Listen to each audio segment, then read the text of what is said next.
Good evening, Fayetteville Marksmen fans, and welcome inside Berglund Center in Roanoke, Virginia, where tonight the Fayetteville Marksmen look for a little bit of revenge against the Roanoke Rail Yard Dawgs after they were dropped in overtime at their last trip to this location. Hi, everybody. I'm Drew Blevins. Delighted to have you with us here on Marksman Pregame.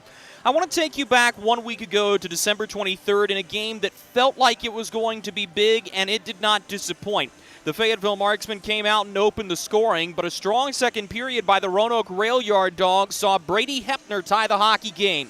The third period was fast and wild as Bryce Farrell scored to give the Marksmen the lead, and FX Girard would score late in the third period to make it a 2-goal advantage for the Fayetteville Marksmen. But cue a Herculean comeback effort by this Roanoke Rail Yard Dog bunch. Jeff Jones scored with 5 minutes to go in the hockey game, and then tying it up with less than 2 minutes to go on an empty net. Brady Hepner again made it 3-3 before Roanoke completed the comeback, defeating the Fayetteville Marksmen 4-3 in overtime on a C.J. Stubbs overtime winner. It was interesting talking with the team and the coaching staff on the ride up here and throughout the course of the week. This is a Marksman group that didn't feel they played poorly throughout the entirety of the contest. And as Corey Melkert will tell you, it wasn't the third period that was the key to the Marksmen's undoing, but instead the lack of ability to execute on chances in the second period that did not allow them to extend the lead that they had going into the frame and ultimately allowed their opponent an opportunity to walk through an open door at the end of the contest that he said was a bigger problem for him. We'll also go down the litany of roster changes for both of these groups. There are a combined 6 players that are playing tonight in the ECHL that were just in this contest last weekend. We'll get to all that and more coming up in Marksman Pregame. But first, we're going to take you downstairs to hear from head coach Corey Melkert after this break. This is Fayetteville Marksman Pregame. Hey you. Are you hearing this but not seeing this? You can change that. Follow along with the entire season of Fayetteville Marksman hockey on Hockey TV. Visit hockeytv.com/subscriptions and get the SPHL TV package to watch every single Fayetteville Marksman road game this year. That's hockeytv.com/subscriptions. Kelly, you need to unmute yourself. For some, it's just the sound of ice hitting heavy-duty plastic. But for us, it's the signal calling us back to the light. And to Greg's house, because he just got a new grill. Connecting to Hot Jams playlist. Welcome back, Bud Light legends. It's time to take summer by the coolers. Welcome to Freddy's. How are you guys doing? Meetings. Lunch meetings all week, all salads. Bean salads. Quinoa salads. Heirloom salads. Frisee salads. Sometimes a guy needs a Freddy's Original Double, Chicago Dog, and a Turtle Sundae. Make that 2, please. 3. Absolutely. If it's gonna be bad, it better be good. Being bad never tasted this good. Freddy's, the experience that puts a smile on your face and the taste that brings you back. Something big is coming. Something so big, it'll change the world of chicken sandwiches. Zaxby's new signature sandwich with Zax sauce or new spicy Zax sauce. Because the chicken sandwich war ain't over yet. The new signature sandwich. All the other little sandwiches can run along. We'll take it from here. Experience the thrill of being a Fayetteville Marksman season ticket holder and all the benefits that come along with it, including your same great seat for 28 or 14 home games, exclusive season ticket member events, and an opportunity to enjoy discounts on food and beverage and merchandise at the Crown Coliseum. Skate to marksmanhockey.com/season tickets to learn more. We welcome you back to Marksman Pregame. Drew Blevins alongside the head coach of the Fayetteville Marksmen, Corey Melkert. Coach, want to ask you about losing Jason Pulaski to the ECHL's Worcester Railers. He's been such a catalyst for you guys, second in the SPHL in goaltender wins. What has he meant to this organization, and how excited are you for him to get an opportunity to play up there? Yeah, I mean, it's good for a guy like that to get an opportunity. Obviously, he's accomplished a lot for us this season, and, you know, I would say probably the backbone of our team. So, in saying that, I think it's a really good opportunity for Steph to kind of step up into the role and, kind of show what he has to offer here. You also are able to get Shane Bednard and Drake Glover back into the lineup. Bednard was somebody who you thought was going to be ready to make a return a couple of weeks ago. Had that little hindrance pop up. Drake Glover's missed the last 18 after having a white-hot start to the season. What do those two guys mean, being able to come back into the lineup? A lot. Obviously they're big pieces for us. Shane is probably our first line center, and Drake was off to a really, really good start. It was unfortunate when he got hurt there, so obviously excited to get both those guys back. You've played the game at this level before. When you've missed that amount of time, what's it like for a player to be able to get back to that proper stride and get back into game shape after having missed well over 10 games? We'll be fine. I want to talk to you about last Thursday night's game against this Rail Yard Dog bunch. This was a team that you had seen before, and we apologize for the technical difficulty. It's a team that you had seen before, took the lead there in the third period before ultimately they were able to come back on that final push. What was it that you saw out of your group in that third period? It wasn't our third period I was concerned with, actually. I thought we actually played well in the third period. Obviously, the penalty kind of hurt us, but I'm not really mad. I think it was a bad call, to be honest. The other goal was just kind of a brain fart by our centerman, but to be honest, we played well in the third. It's more the second periods I'm concerned with, and it's kind of been a trend for us all season, and we kind of addressed that yesterday. But for us, our brains just need to stay on for 60 minutes. It's not a skill thing or anything like that. It's just we have to think the game properly. We're not just a team that can drop the puck and play. We need to be structured and detailed, and hopefully we can accomplish that tonight. And that's also a group over there that's lost a pretty good crop of guys to ECHL call-ups as well. I don't want to so much focus on what's going on in their locker room, but what's going on in hockey as a whole. How difficult is it to be in your position trying to hold players and make sure that you have 18 guys that know the strategy, know the playbook, and are ready to go out there every night knowing what's going on at other levels of hockey right now? Yeah, obviously this year is really difficult. I've been in the shoes of the coach in the other locker room, losing, 2 or 3 guys in a week. And, to be honest, we're going to lose more guys. So, for me and, Jason, it's just, keeping everyone even keel and saying that it's not easy with what's going on here. So, but at the end of the day, is what it is. Just have to find a way, and obviously that's what we've been doing all year. We face a ton of adversity already with call-ups to our better players and sicknesses and stuff like that. So we just have to continue to do that. Thanks so much for your time. Best of luck tonight versus Roanoke. Thank you. He's the head coach of the Fayetteville Marksmen, Corey Melkert. We'll be right back with more Marksman pregame after this. At Carolina's Dentists and Spring Lake Oral Surgery, we believe in creating a positively different experience. We are proud to serve Eastern North Carolina, including Fayetteville, Spring Lake, and Bradford. We use the best in dental technique and technology to make Carolina's Dentist your one-stop shop for quality dental care and oral care. Book your appointment today to come experience the Carolina's Dentist difference.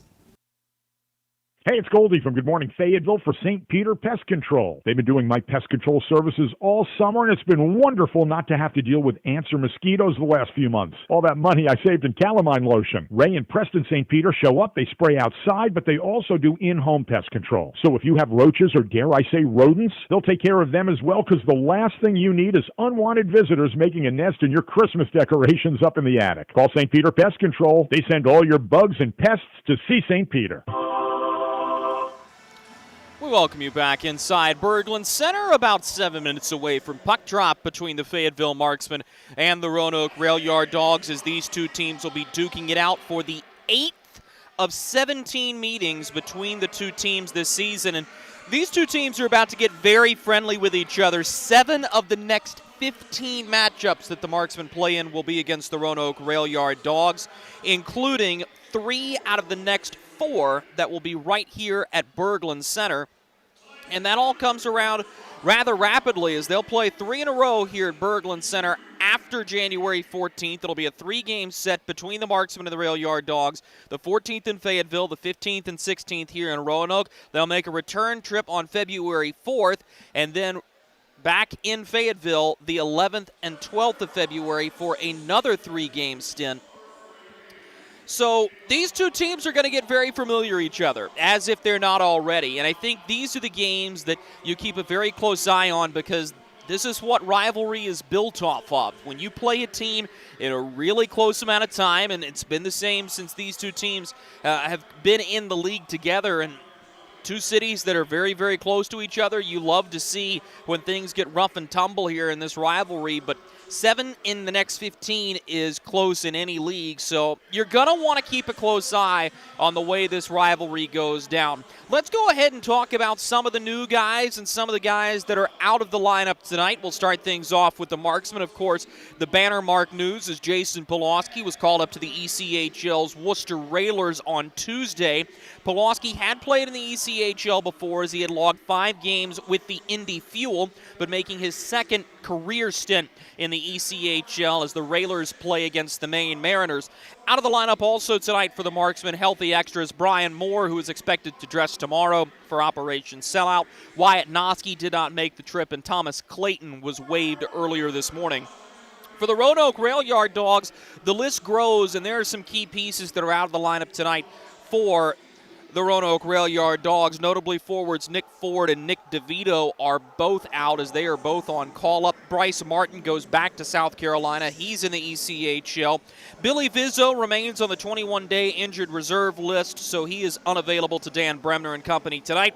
And Dylan Hill and Brody Clays are also in the ECHL. Brody Clays, oddly enough, is backing up Jason Pawlowski in Worcester as the Railers Hockey Club had lost both of their goaltenders due to COVID-related issues up there in the ECHL. When you put all that together, the Rail Yard Dogs are going to be a man short tonight. They're going to skate with 15 and 2 goaltenders. This isn't altogether uncommon this year in the SPHL, but it is something to keep an eye on, and we'll talk more in our next segment about keys to the game. But for Roanoke, being able to come out early and not put the game on the back of your third period effort when you're already a man down is going to be critical for that Rail Yard Dogs group tonight. Before we cut over to commercial break, let's have a look at the SPHL standings. The Huntsville Havoc remain atop of them. They're the first team in the league to 20 wins this season. They have the best record in all of professional hockey at 21-1, 41 standings points. Hot on their tail, though, the Quad City Storm are 15-2-5 with 35 standings points. Knoxville and Fayetteville starting to tighten things up. Knoxville is 15-3-2. They have 32 standings points, came away with a shootout win over the Rail Yard Dogs the day after Christmas. Fayetteville stands at 14-6-1 with 29 standings points. The Marksmen and the Ice Bears will face off against each other 3 more times this season. Those will be fun matchups, and what is proving to be one of the better head-v-head matchups so far this season. Pensacola, Peoria, and Roanoke are all separated by 1 point. Pensacola has 11 wins, Peoria with 10, and Roanoke with 9. So for the Rail Yard Dogs, a point of pride tonight is they can get right behind the Marksmen.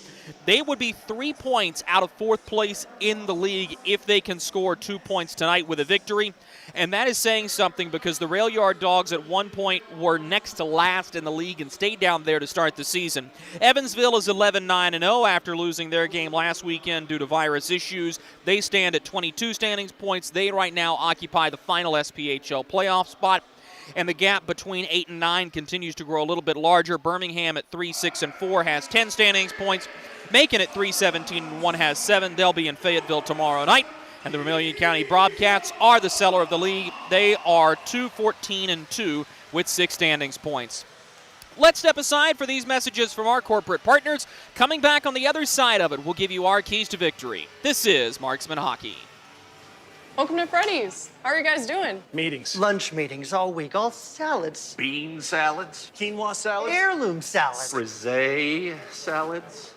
Sometimes a guy needs a Freddy's Original Double, Chicago Dog, and a Turtle Sundae. Make that 2, please. 3. Absolutely. If you're gonna be bad, it better be good. Being bad never tasted this good. Freddy's, the experience that puts a smile on your face and the taste that brings you back. Something big is coming. Something so big, it'll change the world of chicken sandwiches. Zaxby's new signature sandwich with Zax sauce or new spicy Zax sauce. Because the chicken sandwich war ain't over yet. The new signature. All the other little sandwiches can run along. We'll take it from here.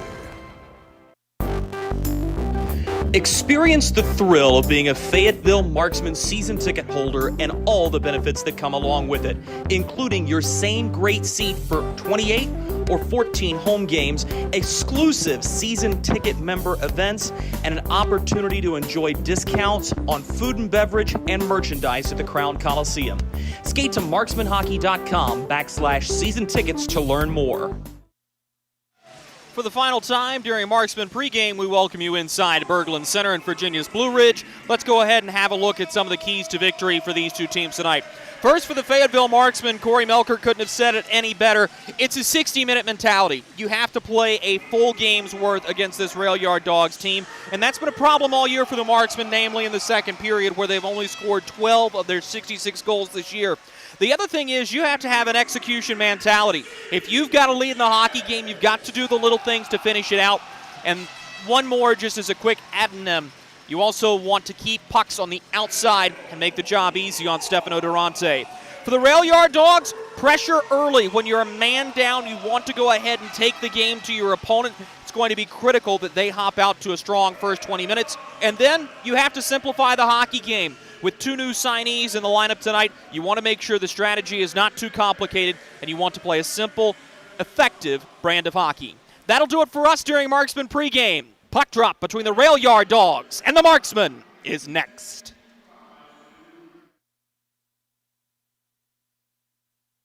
Freddy's. How are you guys doing? Meetings. Lunch meetings all week, all salads. Bean salads. Quinoa salads. Heirloom salads. Frisee salads. Sometimes a guy needs a Freddy's Original Double, Chicago Dog, and a Turtle Sundae. Make that 2, please. 3. Absolutely. If it's gonna be bad, it better be good. Being bad never tasted this good. Freddy's, the experience that puts a smile on your face and the taste that brings you back. Kelly, you need to unmute yourself. For some, it's just the sound of ice hitting heavy-duty plastic. But for us, it's the signal calling us back to the light. And to Greg's house, because he just got a new grill. Connecting to Hot Jams playlist. Welcome back, Bud Light legends. It's time to take summer by the coolers. Hey you. Are you hearing this but not seeing this? You can change that. Follow along with the entire season of Fayetteville Marksman hockey on Hockey TV. Visit hockeytv.com/subscriptions and get the SPHL TV package to watch every single Fayetteville Marksman road game this year. That's hockeytv.com/subscriptions. Something big is coming.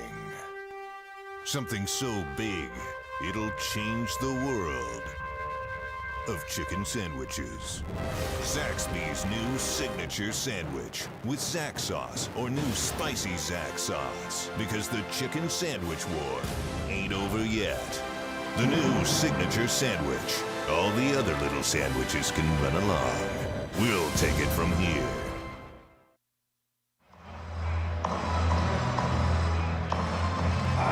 Good evening, ladies and gentlemen, and welcome inside Berglund Center in Roanoke, Virginia, as the Fayetteville Marksmen are back across your airwaves this evening, taking on their long-hated rival, the Roanoke Rail Yard Dawgs. Hi, everybody. I'm Drew Blevins. Delighted to have you with us on this fine Thursday evening, day number 364 of the year, with New Year's Eve approaching tomorrow night.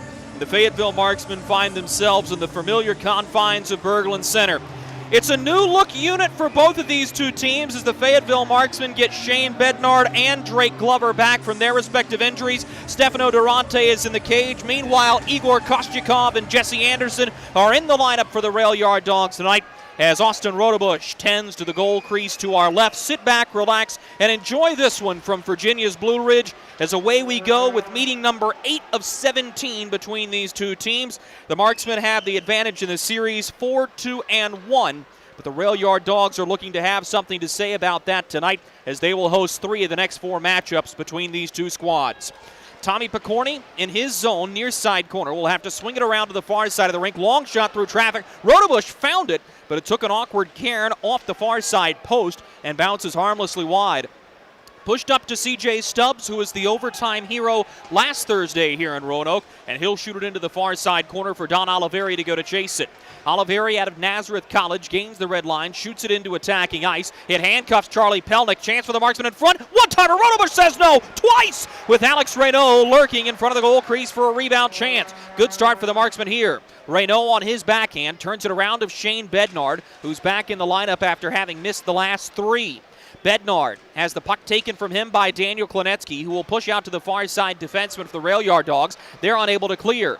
Oliveri holds it in down the far side boards with Klinetsky reaching out after it. Finds Pelnick, who has to play it off the far side boards. Klinetsky comes in to help, and finally the Rail Yard Dogs will settle, mostly because the Marksmen are getting off in a change. This is Jeff Jones, who also scored last Thursday. Gives ahead, and it'll be clubbed into attacking ice behind the net. Stefano Durante out of his net to play the puck. Durante making his 4th start of the season. Matt McNair is rocked with a little bit of help from the linesman. That's Lance Crate on the near side. Here's a chance from the high slot. Good stop by Rotobush with help from Armstrong in front on a drive from Alexi Girard. Given to the far side wing is driving in is Jesse Anderson. His shot goes off of Harrison Harper, but he'll get some help in the far corner. Turning with it here is Josh Nenadal. He'll give up to the point. Near side, this is Igor Kostyakov as he'll give to Jesse Anderson as both new guys getting the opportunity to touch the puck. Cleared deep into attacking ice as the Marksmen look to break it out on the far boards, and they do, perhaps a little too well, as it hops off Drake Glover's stick and into the Marksman bench out of play with 17:45 to go in this first period. Stefano Durante in net for the Fayetteville Marksmen. He has a record of 2-2-0 on the season, a 3.42 goals against average, and an .875 save percentage. He was sterling in his last start against Birmingham back on December 18th as he stopped 32 of 33 Bulls shots. Austin Rotobush, no stranger to important hockey games. He is 7-3-3 on the season, a 210 goals against average, a .916 save percentage, and a pair of shutouts for Rotobush, who is quickly ascending to the top of the goaltending ladder here in Roanoke. It's a ladder that has been thinned out with Brody Clays getting called up to the ECHL's Worcester Railers, backing up Marksman goaltender Jason Pulaski. Long shot from the point in Oliveri. It's crowded into the chest of Rotobush, with Tyson Kirkby being escorted to the end boards by Tommy Picorni. Cooler heads prevail, and the Marksmen will have an attacking zone draw. As we told you during Marksman pregame, these two teams are going to get very familiar with each other. 7 of the next 15 for the Marksmen are against this Roanoke Rail Yard Dog group. Shot off the draw is knocked down by Rotobush, and his defensive unit will come to pick it up. This is the captain Armstrong. Turns it over to Jarrett Cupp at the blue line. Bouncing puck at the near face-off circle, taken by Roanoke. Flipped end over end, and this is going to go out of play, but it is deemed to have ricocheted off the glass or off the stick. I'm not sure which, based on the indication of Lance Crate. So the face-off will come back into Marksman attacking ice. Will remain 5-on-5. Lance Crate and Evan Reddick working the lines this evening. Ron Morello is our referee. 17:03 to go in the first period. The face-off to the blocker side of Austin Rotobush. It's won by Shane Bednard as he pushed forward to Alex Reynaud, but they're both smothered out by the Rail Yard Dogs, and Roanoke will skate it ahead in their black alternate uniforms. And normally this is not a Thursday jersey for Roanoke, but they wore it 2 days before Christmas, won in overtime against the Marksmen. They'll bring it back tonight. Armstrong will send out to the far side boards, and a quick cross-ice pass hits Mac Jansen, who was held in check last Thursday. He sends a long shot from the near point, sticked away by Durante as this puck goes to the far boards and then is eventually sent right back down the kick plate to Glover, who chips it around of Klinetsky, but Jansen is there to push to Kostyakov. Sends it ahead for Daniel Klinetsky, who's tied up by Jarrett Kopp. The puck jostled free, and now Kostyakov turns it over to FX Girard. Pushes to the far corner for Drake Glover. A one-hand pass toward Girard. Missed him, and now it's skated out to safety by Nenadal. Headmans to Richie McCartney, who will play it behind the net. Sticked up there by Harrison Harper.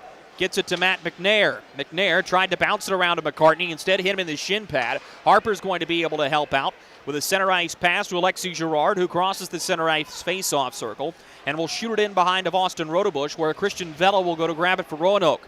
They'll break it out the far side boards to Richie McCartney, who will gain the red line with pressure on his near side shoulder from Girard. Plays it directly behind the net.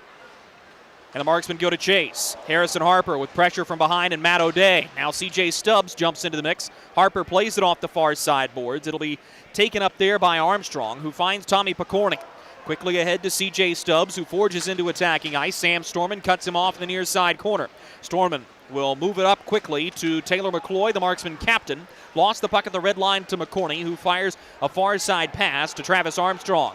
Ahead of the blue line, his own blue line, cross ice pass to Stubbs is just chipped into attacking ice. Armstrong calling for it, but Tyson Kirkby jumps in front of the route before turning the puck over to Tommy Picorni. Picorni headmans to Brant Sherwood, splits the defense but lost the puck on a good defensive stick from Sam Storman. 14:45 to go in this first period. The Marksmen and the Rail Yard Dogs knotted up 0-0. Media timeout coming at the next whistle. Charlie Pelnick did not play last Thursday as he was serving the final game of his 2-game suspension. Bounces this one in on to Stefano Durante. He'll melt the puck, and we'll get a pause. 14:32 to go in the first period here from Berglund Center. The score, Rail Yard Dogs 0, Marksmen 0. For some, it's just the sound of ice hitting heavy-duty plastic. But for us, it's the signal calling us back to the light. And to Greg's house, because he just got a new grill. Connecting to Hot Jams playlist. Welcome back, Bud Light legends. It's time to take summer by the coolers.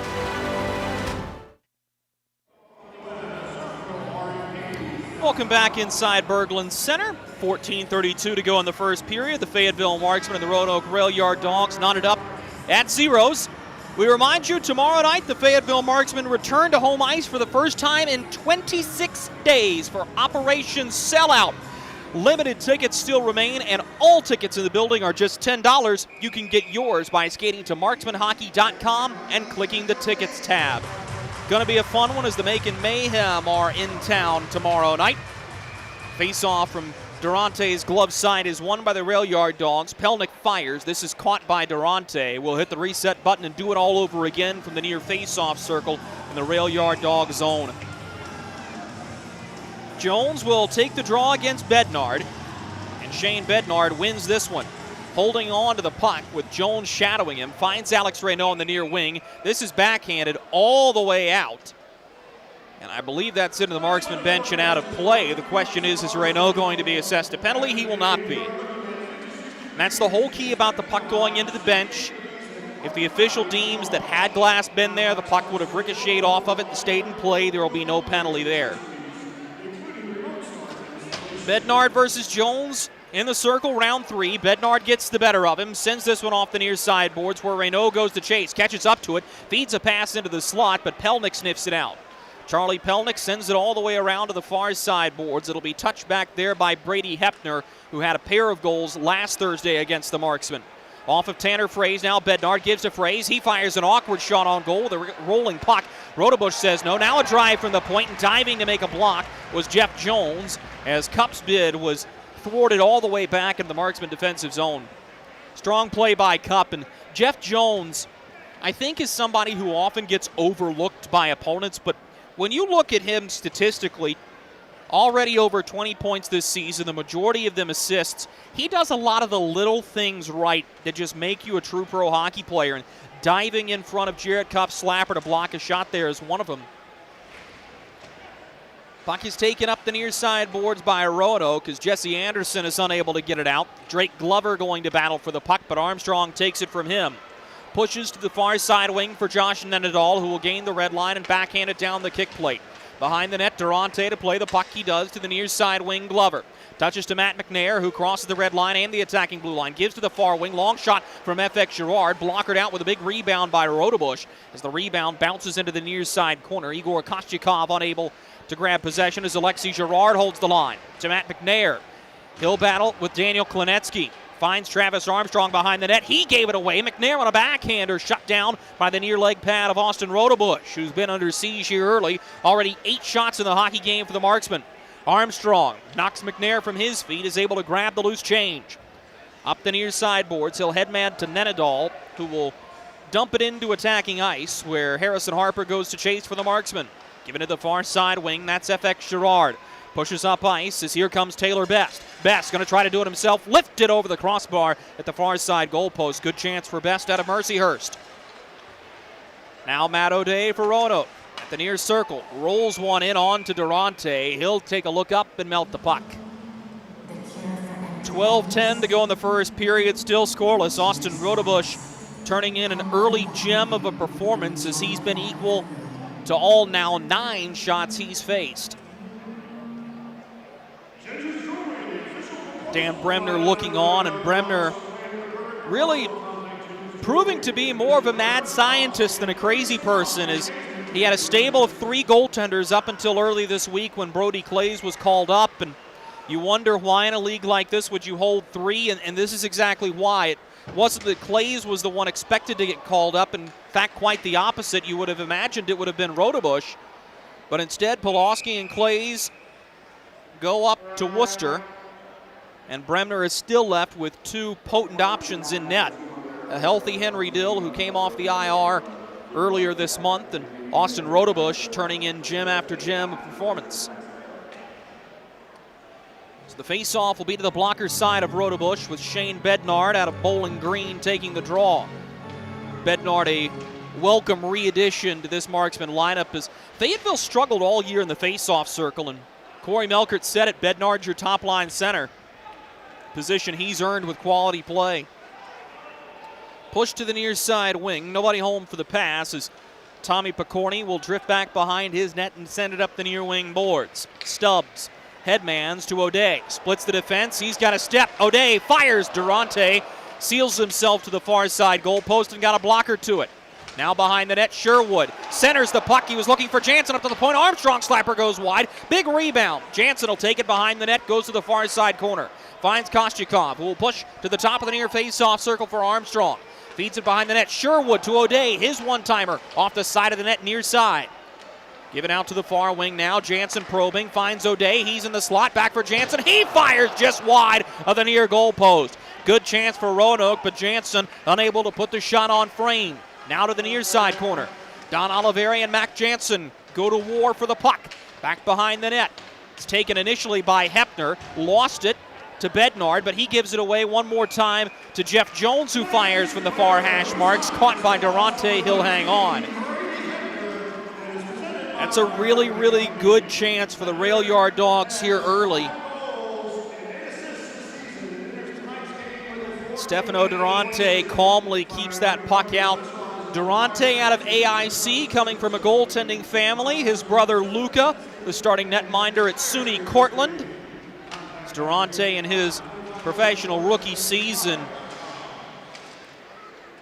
was very good against Birmingham, and he's had points where he's been very good, but as happens with rookies, there have been some shaky moments, and I think Corey Melkert said it rather nicely. With Pulaski up in Worcester, this is a great chance for Durante to assume the role, and this is going to be a litmus test for him. You would imagine Durante is going to be the starter tomorrow night, barring anything crazy, and we'll see how the youngster fares here against Roanoke tonight. Has faced off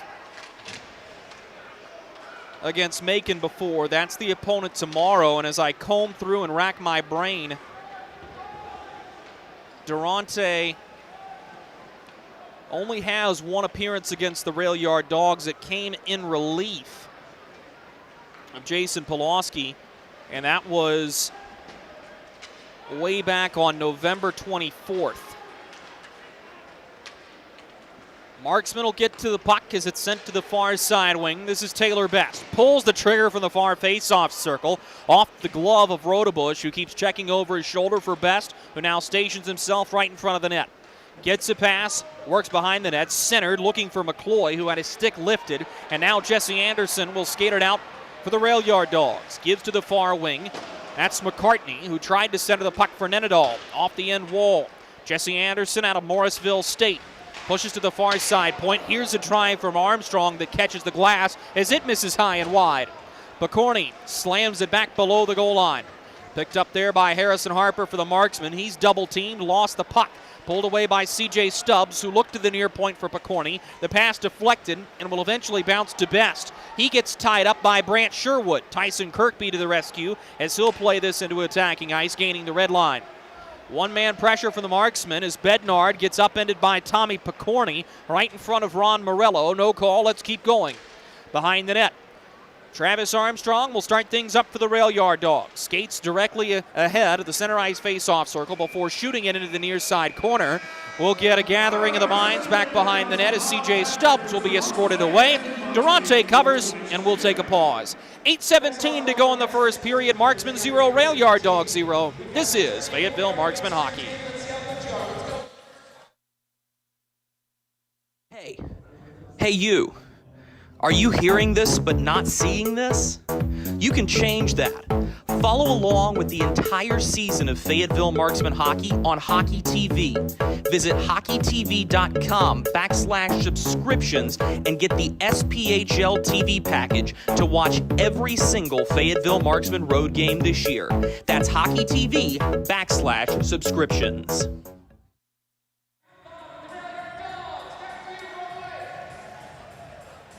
Welcome back to Berglund Center. 8:17 to go in the first period. The Fayetteville Marksmen and the Roanoke Rail Yard Dogs still tied at zeros.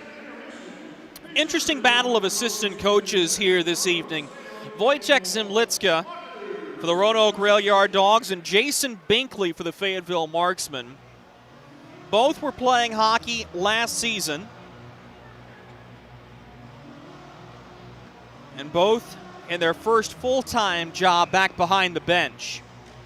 Binkley, Division I hockey player out of Ferris State, played in the national championship for the Bulldogs back in the Frozen Four in the early 2010s. Wojciech Zimlicka, a European minor league player who made it over here in the U.S. and has really helped to get guys like Igor Kostyakov and Daniel Klinetsky settled in this Roanoke lineup. And that can be an advantage when North American players are in short supply, that you've got somebody who can get guys from Europe over. Behind the net, O'Day knocks the puck free to Brant Sherwood as the Rail Yard Dogs establish another attacking zone possession. Shot behind the net by Armstrong, watched closely by Durante behind the cage. Armstrong holds the line at the far side point. He'll 9-iron and deep into the zone. Oliveri goes to the near side corner to collect the rolling puck. He's met there by C.J. Stubbs as those two lean on each other. Puck not jostling free is a little bit of help from Alex Reynaud, all 6'5" of him, digging after it. Oliveri finally will kick it free. Armstrong awaits near side point. He steps into a wrist shot through traffic. Durante tracks and catches. As we told you, keeping shots coming from the perimeter early from the Marksmen is going to be critical to keep Durante in a good rhythm. Roanoke now has 7 shots on net in this hockey game after yielding 8 of the first 9. They've had 6 unanswered. And keep an eye on that. Corey Melkert has harped on being a 60-minute team, not having letdowns, and this is an opportunity here in the first period for the Marksmen to kind of break out of the doldrums as they've been trapped in their defensive zone over the last few sequences. Attacking zone possession here. A rolling puck. Glover fires it as his stick came up high on the follow-through and caught Kostyakov, who was reaching up at his nose. Has to go make a play and knocks the puck free. Roanoke will break it out at the far sideboards. Vincenzo Renda will go to chase for the Marksmen. Renda pushes it up for Matt McNair. Made a move around to Vela, who took the puck from him nonetheless. Now Jarrett Cupp with an interception at the red line. Stops the near hash marks and will feed it behind the net. Vela there to grab it. Will push to the far defenseman. That's Daniel Klinetsky. Headmans the puck as Jesse Anderson drives into attacking ice. Anderson down the near sideboards. Lost the puck to Taylor McCloy. He'll try to backhand it ahead. Lost it. At the far side face-off circle, a rolling puck will bounce to Vela. He feeds Armstrong, calls for it right back at the near hash marks. Vela turns to the middle blue line. Armstrong pirouettes to the near side and will backhand along the dasher. Taken there by Anderson, who centers, looking into the slot. The pass taken away by McCloy, who will headman to Taylor Best. Kirkby driving with him as they enter attacking ice. Now McCloy the trailer. Backhands toward the net. It's up in the air and is eventually corralled by Picorni, who found Vela. He loses the puck to Tyson Kirkby. Played behind the net for Best, who looked to center, but nobody was home for the pass. Skated into the safety of center ice by Tommy Picorni. He'll play it ahead for Brant Sherwood, but this is going to be icing against the Rail Yard Dawgs. And the fans will greet that call with a chorus of boos as they thought their man was ahead of the red line. He was deemed not to have been. So with 5:41 to go in the first period, the Marksmen will have an attacking zone draw.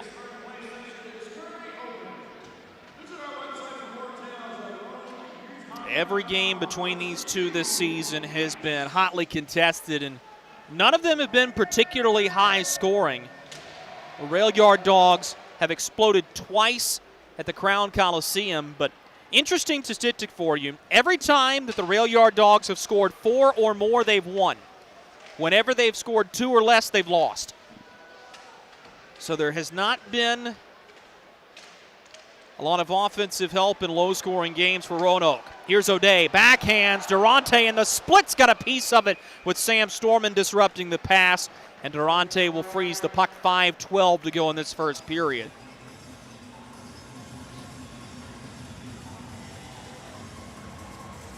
Durante showing that flexibility and range of motion, and unlike Jason Pulaski, Durante a little bit more reserved, has a specific game day routine that he goes about most of the time with headphones on his head, stretching, meditating, preparing, and there's not a whole lot of jibber jabber. He's a very quiet guy who will go about his goaltending business. Native of Brampton, Ontario. Brought ahead here by Bryce Farrell, who scored in this building last Thursday to give the Marksmen at that time a 2-1 lead in the third period. Farrell has recently had a surge in his offensive production. Skated ahead by Stubbs, who will push out to the far wing. That's Sherwood. Flings a shot toward the net. Sam Storman in the way to block it. It bounces behind the net. Picked up by C.J. Stubbs, who turns at the right wing side corner. Looked to center the puck. It's knocked away by Farrell, who tried to get off on a change. Saw the Rail Yard Dawgs have it, and on their delay, he will. Storman feeds to the far side wing and quickly pushed up to Matt McNair. Makes a move around of Mac Jansen. McNair spins at the far face-off circle. He's dropped on a clean body check. Kostyakov picks up the loose puck.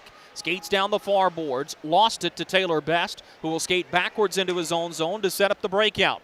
Finds Jarrett Cupp, the defenseman out of Curry College. Cross-corner dump in, goes off the stick of Rotobush, and the Rail Yard Dawgs will break it out directly up through center. Brought ahead by Mac Jansen. He'll make a cut to the near side boards and skates it into the near corner.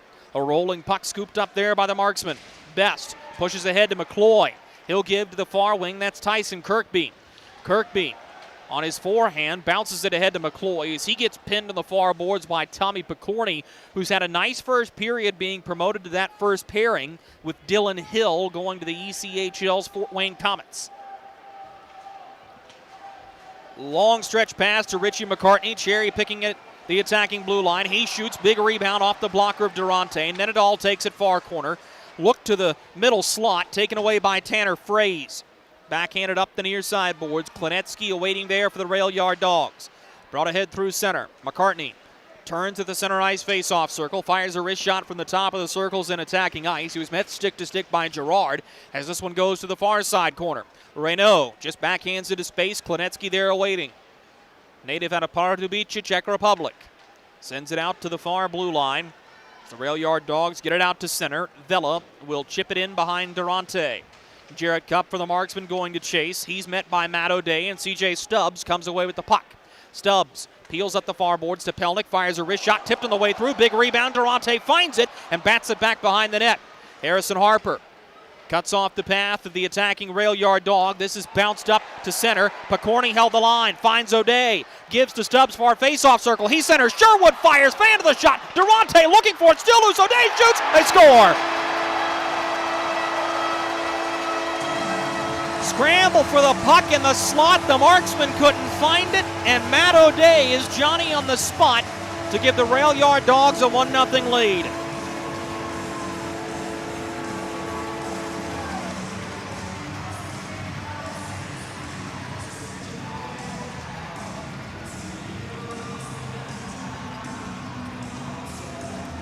Time of the goal, 17:38 the first period.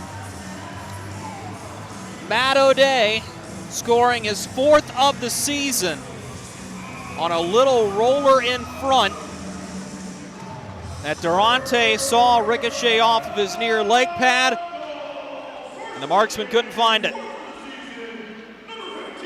Pushed out to the far side wing. I believe it's going to be Sherwood and Stubbs on the assist, and here's Mac Jansen to the near circle. Cross-eyes pass to Jones, deflects high. Taken by Jeff Jones, far corner. Turning behind the net, he reverses field to Brady Hepner at the near face-off circle. Hepner, stick handling, looking for space, feeds to Jones. He looks in front, rolling puck. Durante thought he had it, he doesn't. Back behind the net, Sam Storman jostles the puck free. Brought ahead by Drake Glover as he enters the attacking zone and shoots it off the shin pad of Daniel Klinetsky. 95 seconds to go in this first period. Klinetsky will drift behind of Austin Rotobush. The Rail Yard Dogs have used a late first period surge to take a 1-0 lead in this hockey game. Here's Klinetsky ahead for Vela. He pulls the trigger. It rolls off the stick of Vincenzo Renda and wide. In the far corner, Taylor McCloy turns the puck over in the starting out breakout pass. Jesse Anderson looks in front to Nenadal. His pass goes off the side of the net and is cleared by the marksman back through center. Between the face-off circles in his own zone, twisting to grab it is Picorni. Finds Jesse Anderson at the near wing, dumps it into attacking ice. Back behind the net is Nenadal. Looked to play to Chris Vela, but it's taken away by Don Oliveri. Headman pass for Tyson Kirkby. Rolls off of his stick, and Tommy Picorni will go to grab it. Picorni will send it to the right side boards. This will be brought right back up ice. And here's a chance for Sherwood. Cutting in down the near wing, lifts it over the crossbar. Kostyakov holds the line. 29 seconds to go in the period. O'Day lost it to Harrison Harper. He'll work behind his own net. First pass is blocked by C.J. Stubbs. Harper gets it right back and finds Taylor Best. Backhanded through attacking ice. This is going to be an icing call as Alex Reynaud was step for step with Travis Armstrong. But the whistle blows and we'll take a timeout with 15 seconds to go in the first period. Matt O'Day has the difference-making goal right now. 1-0 Rail Yard Dogs. Something big is coming. Something so big, it'll change the world of chicken sandwiches. Zaxby's new signature sandwich with Zax sauce or new spicy Zax sauce. Because the chicken sandwich war ain't over yet. The new signature sandwich. All the other little sandwiches can run along. We'll take it from here.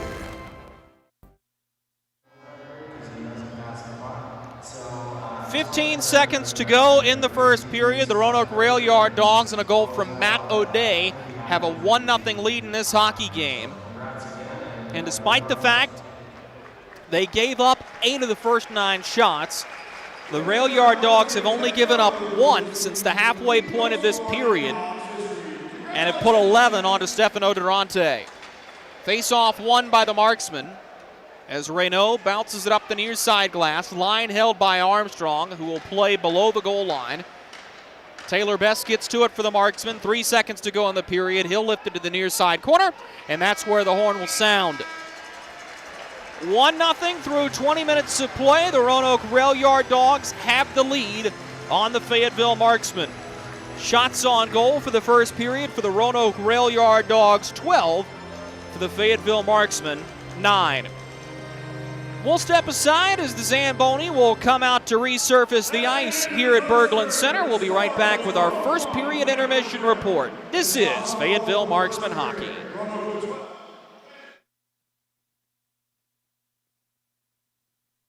Freddy's, how are you guys doing? Meetings. Lunch meetings all week, all salads. Bean salads. Quinoa salads. Heirloom salads. Frisee salads. Sometimes a guy needs a Freddy's Original Double, Chicago Dog, and a Turtle Sundae. Make that 2, please. 3. Absolutely. If you're gonna be bad, it better be good. Being bad never tasted this good. Freddy's, the experience that puts a smile on your face and the taste that brings you back. Kelly, you need to unmute yourself. For some, it's just the sound of ice hitting heavy-duty plastic. But for us, it's the signal calling us back to the light. And to Greg's house, because he just got a new grill. Connecting to Hot Jams playlist. Welcome back, Bud Light legends. It's time to take summer by the coolers. Hey you. Are you hearing this but not seeing this? You can change that. Follow along with the entire season of Fayetteville Marksman hockey on Hockey TV. Visit hockeytv.com/subscriptions and get the SPHL TV package to watch every single Fayetteville Marksman road game this year. That's hockeytv.com/subscriptions. Something big is coming. Something so big, it'll change the world of chicken sandwiches. Zaxby's new signature sandwich with Zax sauce or new spicy Zax sauce. Because the chicken sandwich war ain't over yet. The new signature sandwich. All the other little sandwiches can run along. We'll take it from here. Experience the thrill of being a Fayetteville Marksman season ticket holder and all the benefits that come along with it, including your same great seat for 28 or 14 home games, exclusive season ticket member events, and an opportunity to enjoy discounts on food and beverage and merchandise at the Crown Coliseum. Skate to marksmanhockey.com/season tickets to learn more.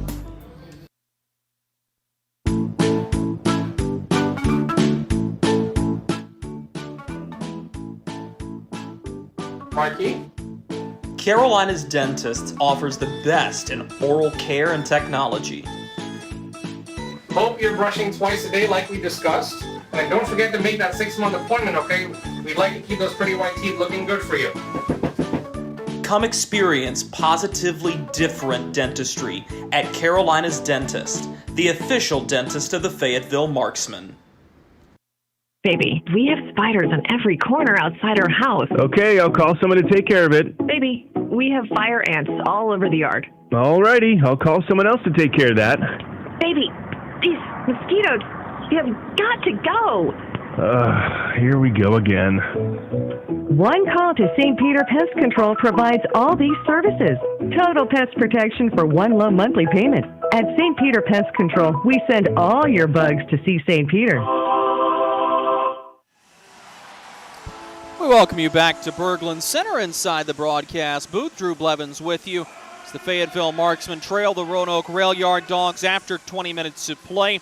Score 1-0. Lone goal in the period scored by Matt O'Day, assisted by Brant, Sherwood, and C.J. Stubbs. And that's a much more familiar scoring line. And good for Roanoke to be able to find a way to let their stars do the scoring and not having to rely on some of these outside cast members. Matt O'Day is not a noted goal scorer, but in talking with this Rail Yard Dog bunch, they're happy with his progress, especially in the attacking zone. He's scored 2 now against Fayetteville on the season, also a shorthanded goal back a couple of weekends ago in early December. That's a period that really was a tale of two halves for the Fayetteville Marksmen. I thought they came out and played a really nice opening half of the first period. They were the team that was taking the game to the Rail Yard Dogs. They were physical, they were aggressive, and they were starting to make plays. Austin Rotobush had to be ready early. It's not always easy for a goaltender to be ready to go that early in a hockey game. And as that period progressed, it just seemed like the Marksmen tailed off. And part of the reason I think that is Roanoke started to get a little bit more physical. They started to get a couple of knocks in on the Marksmen. Tommy Picorni does not make the score sheet, and he's not going to be particularly well remembered. But on his promotion up to this top defensive pairing, I thought Picorni looked really good in that first period. He was certainly a reason that the Marksmen were thrown off of their attacking zone game. And then late in the period, just a little rolling puck. Looks as innocent as it can be. After Sherwood fans on a shot, Durante comes out, perhaps over-challenges a little bit, gets caught wandering out of the goal crease, goes down to the butterfly to make a save, but the puck rolls off of his near side toe. The Marksman defensemen are unable to find it, and then Matt O'Day is able to shoot it into what was practically an empty net with a diving Durante trying to get back. So now the Marksmen find themselves up against their most difficult opponent so far this season, and that's the second period. They have not been good in the second period all year. In fact, they are in the negative goal differential by double digits now. They've only scored 12 of their team's 66 goals in the second period, and this is a proving period for Corey Melkert and company.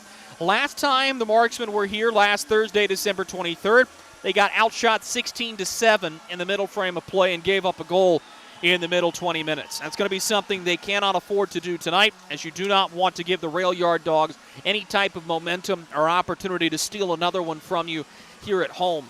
Look, plain and simple, the Marksmen are a team that is getting very, very close to full strength. And while, yes, you're missing the, quote, backbone of your team, as Corey Melkert called Jason Pulaski, you still have a potent attacking group. It's a matter of finding the right strategy to get behind what has been a very good Roanoke blue line so far in this first period.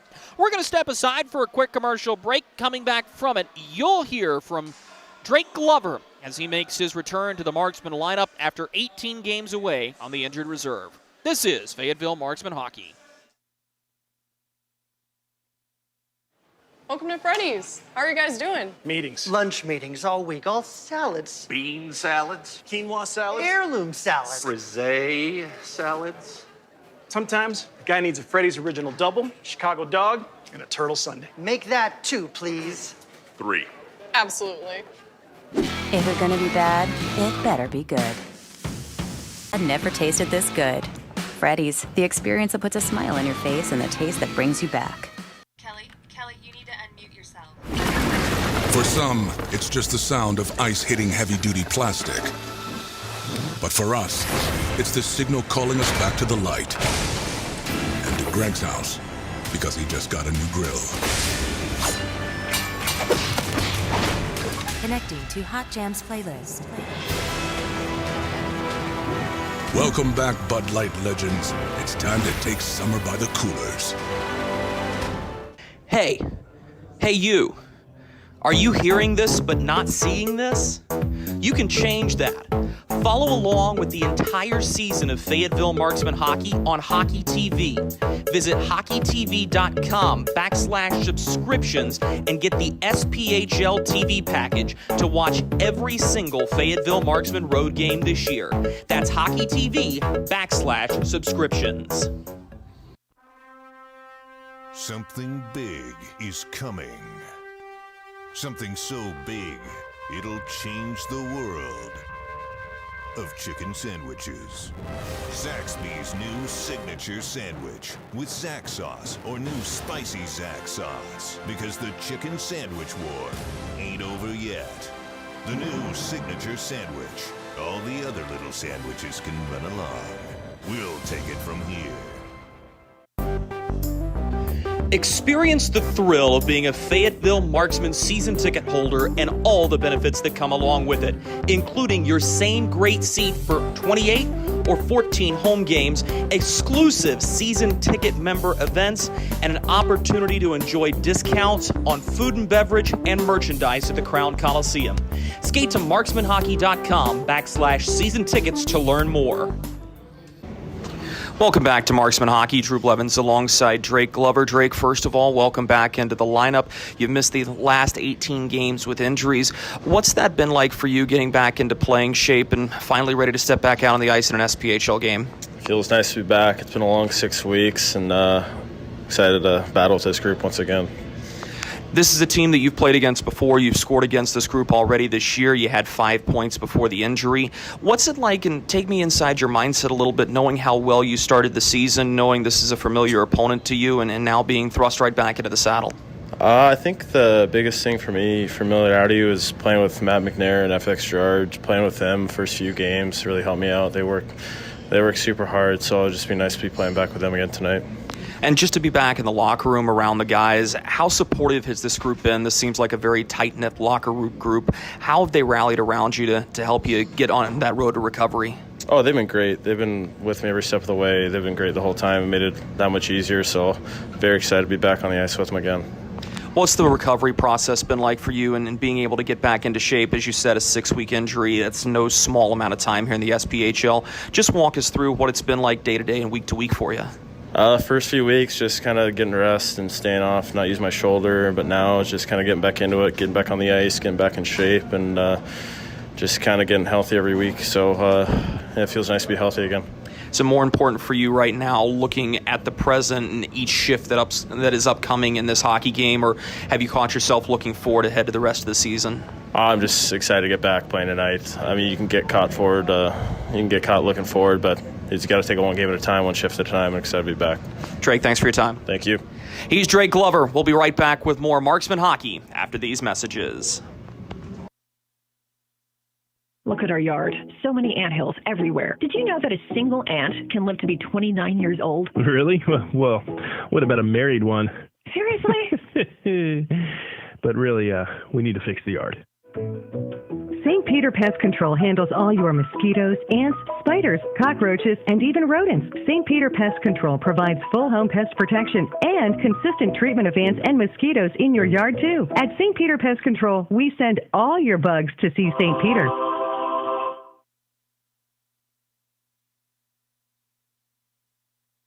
Oral surgery, we believe in creating a positively different experience. We are proud to serve Eastern North Carolina, including Fayetteville, Spring Lake, and Brantford.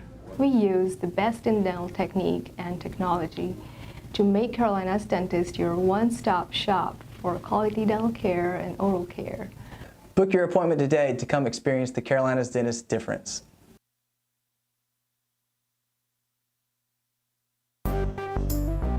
Experience the thrill of being a Fayetteville Marksman season ticket holder and all the benefits that come along with it, including your same great seat for 28 or 14 home games, exclusive season ticket member events, and an opportunity to enjoy discounts on food and beverage and merchandise at the Crown Coliseum.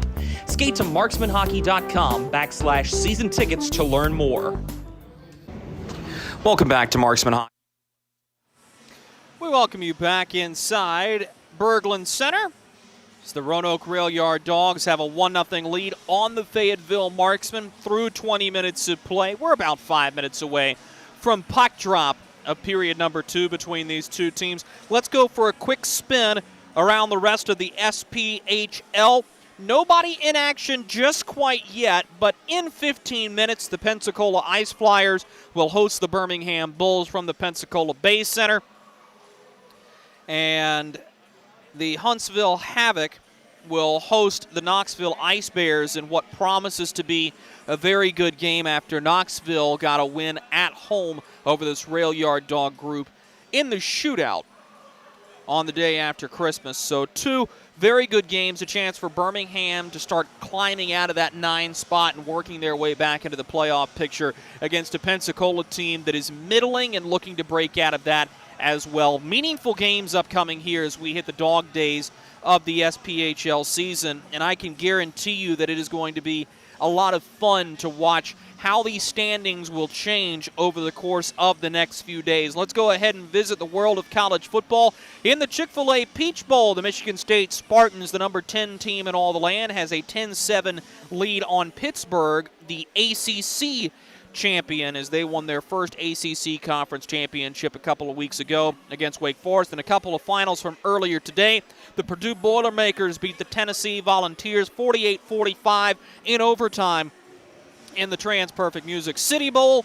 And in the Duke's Mayonnaise Bowl, South Carolina beats North Carolina 38-21 in what very well may have been Sam Howell's final college football game as a North Carolina Tar Heel. But the talk around the world of sports is the Mayo Bath heard around the world. If you hadn't had the opportunity, find the video on social media of South Carolina head coach Shane Beamer getting doused in Duke's mayonnaise. That was a phenomenal sight to see. We're not going to have a mayonnaise bath tonight, but when these two teams get together, it's always a quality hockey game. Second period between the Rail Yard Dogs and the Marksmen is next.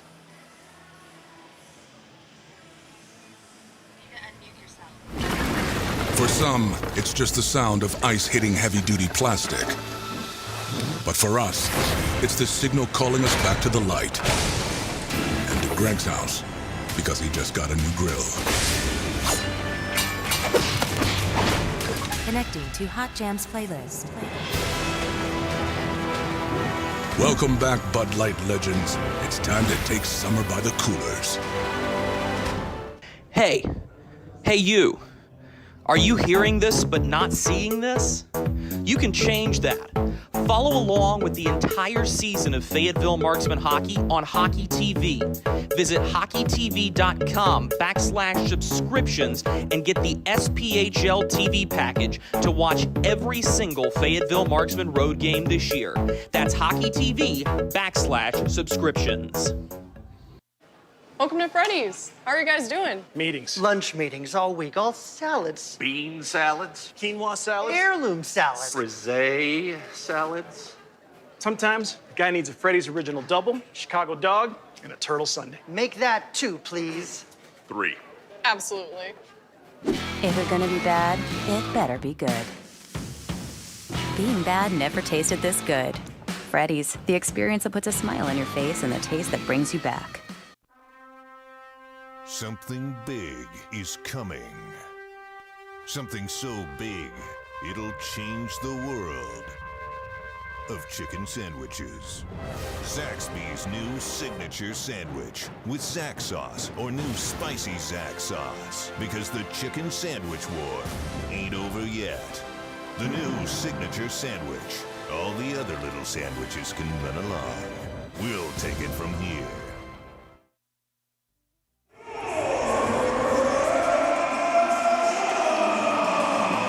Welcome back inside Berglund Center here in Roanoke, Virginia, as the Fayetteville Marksmen prepare for period number 2 against the Roanoke Rail Yard Dawgs, with Matt O'Day's goal giving Roanoke a 1-0 advantage late in the first period, an advantage that they still hold here in this one. Second period has not been friendly to the Fayetteville Marksmen so far this season. They're looking to break out of that here tonight. And that's been the point of emphasis. Corey Melkert said he had talked about it during practice this week. And while the official halfway point of the season doesn't come for a couple more weeks, it always seems like in hockey the line of demarcation is the Christmas and New Year's break that you get. And while some of the guys had the opportunity to go home to their various locations, some guys stayed here and just enjoyed the rest and relaxation that they were able to get. And most certainly now, you want to see how a team responds to that. For some, it's an advantage that you can go home and see familiar faces and get a home-cooked meal from one of your family members. For others, it kind of breaks you out of the rhythm, and it'll take a little while to get back in. First period was largely evenly played. It just didn't happen simultaneously. The Marksmen had the advantage in the first half of the opening frame. The Rail Yard Dawgs took it in the second half, and they have a 1-0 lead. No carryover penalties or power plays, as the Marksmen will be going from left to right across your radio dial here in the middle frame of play.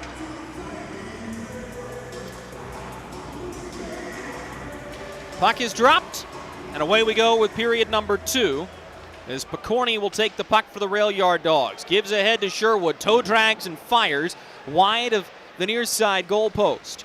Bouncing it back toward the net is O'Day, who right now has the difference-making goal. Sherwood spins it toward the cage again. Durante got a piece of it with his far leg pad. Up to the point, Armstrong, middle blue line, sends it off the end wall. Rebound, C.J. Stubbs. Pitchforks the puck up in the air as he missed a golden opportunity on the slap pass off the end wall and sent it over the crossbar and out of play with 19:34 to go in the second period. That's one C.J. Stubbs is going to be kicking himself about. And Travis Armstrong has been known to utilize that play, and we call that a good miss. And it nearly sprung the Rail Yard Dawgs out to a 2-0 lead. Another face-off won by Roanoke will be pushed out to the far wing. Sherwood splits the defense, calling for the pass that ran too far ahead of him. Marksmen get to it on the near side wall, but give it away to Stubbs. He's got it high slot. Stubbs fires. Durante got a piece of it with a goal stick and sends it into the far corner. Ahead of everybody is Picorni. He fires a hard shot at the near post. Durante makes the save and gives no second chance. Corey Melkert pacing up and down the bench. All 4 Marksman staff members identically with their arms folded across their chest. Kyle Sherrill, the trainer, the first to break the pose before getting right back into it. Jason Binkley, the assistant coach, arms crossed looking on. Corey Melkert and the equipment manager Ryan Sanford all looking on. I so badly wish I had a camera right here at my vantage point to be able to share this with you, and you may see it in passing if you're following along on Hockey TV, but they look the exact same. Back behind the net, 2-by-2 they battle. Coming away with it is Hepner, but Alex Reynaud cuts him off. Marksman will get to the puck. Pushed ahead to Bednard, who will feed Reynaud at the far side wing. Reynaud gives to Bednard, a rolling puck off of his skate. He turns and fires. Rotobush finds it, throws it out of his glove, and will start the breakout to Klinetsky. He gives to Jeff Jones on the near wing, who will enter the attacking zone. Jones at the near circle, fires. Durante catches between his leg pads and will hold on. 18:24 to go in the second period. Stefano Durante under siege here, as already the Rail Yard Dogs have 4 shots on goal with less than 2 minutes gone by here in the second period. Face-off will be to Durante's blocker side. Won by the Marksman. Getting to the puck first is Harrison Harper out of Nipissing, one of the Canadian colleges. The Marksmen have 4 players on the roster who play their college hockey in Canada. Hard takedown. Girard skates through it, gives to Alexi Girard. Far side wing, now a backdoor pass. Good chance for McNair, who was unable to get good one on the shot. Great setup at the far side wing. As now Drake Glover will get to the puck, same spot. Carries it below the far face-off circle. Shoved off the puck, gets back to it. Centers to FX Girard. His one-timer fanned on. Harper gives to Alexi Girard. His shot blocked by Travis Armstrong. Gives to Richie McCartney. Nenadal going with him. He'll take the puck. Far hash marks Josh Nenadal. Will opt to play it behind the net. Rolls along the kick plate all the way to the near side wing. Now Picorni fires. Durante catches. Thought about playing it, but thinks better and will hold on to the puck. 17:33 to go in this middle frame of play. If you want to celebrate your or your child's birthday with the Fayetteville Marksmen, you can skate to marksmanhockey.com/birthday packages. Every birthday package comes with 15 game tickets, a digital photo with Markey, and a lifetime of memories celebrating your birthday with the Fayetteville Marksmen. That's marksmanhockey.com/birthday packages to learn more. Given into the middle, Sherwood pushes it on goal. Kicked out by Durante to the near side corner. Roanoke holding the line. Pelnick pulls from the near side slot, fires a slapper, tipped on the way through. Durante makes the save, and now shoves in front of the net as C.J. Stubbs and Don Oliveri giving it to each other.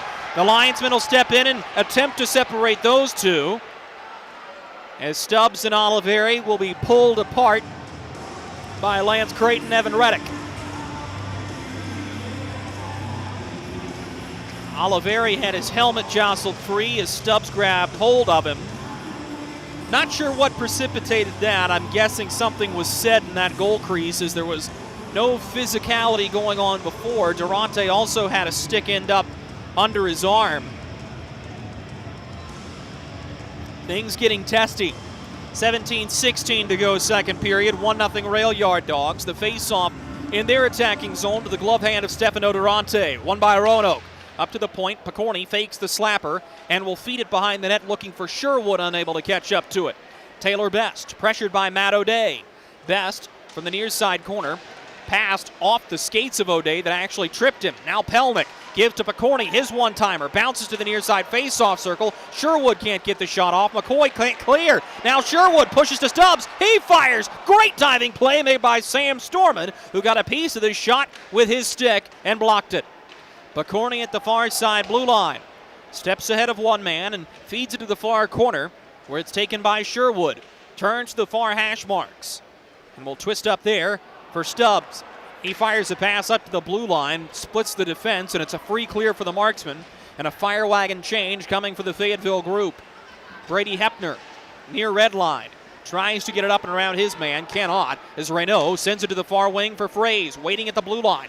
Frays into attacking ice, driven into the boards by Picorni. Picked up by Bednard, who twists to the slot, looking for Roanoke. Intercepted, and here come the rail yard Dawgs. Driving in is Jansen with speed, cut off by Jarrett Cupp, and Shane Bednard back checking. Now Bednard back into the play to Frays. He fires off the far side goal post. Great chance for the Marksman on a quick release by Frays. Now behind the net, Bednard. Probing, looking, he's got space, gives in front to Roanoke. A rolling puck smothered by Austin Rotobush. Not sure if Alex Roanoke was expecting that pass as he was lurking right out in front of the goal crease. 15:48 to go in the second period, and the Marksmen had 2 quality opportunities there. Tanner Frays has scored in 3 of his last 4 games since returning from the IR. He's averaged a goal per game since coming back from the injured reserve list. Frays had missed a good chunk as well. His was a 4-week injury, while Drake Glover had to wait the bonus too. And good to see everybody back and healthy, as for the first time since early November, the Marksman injured reserve list is clear.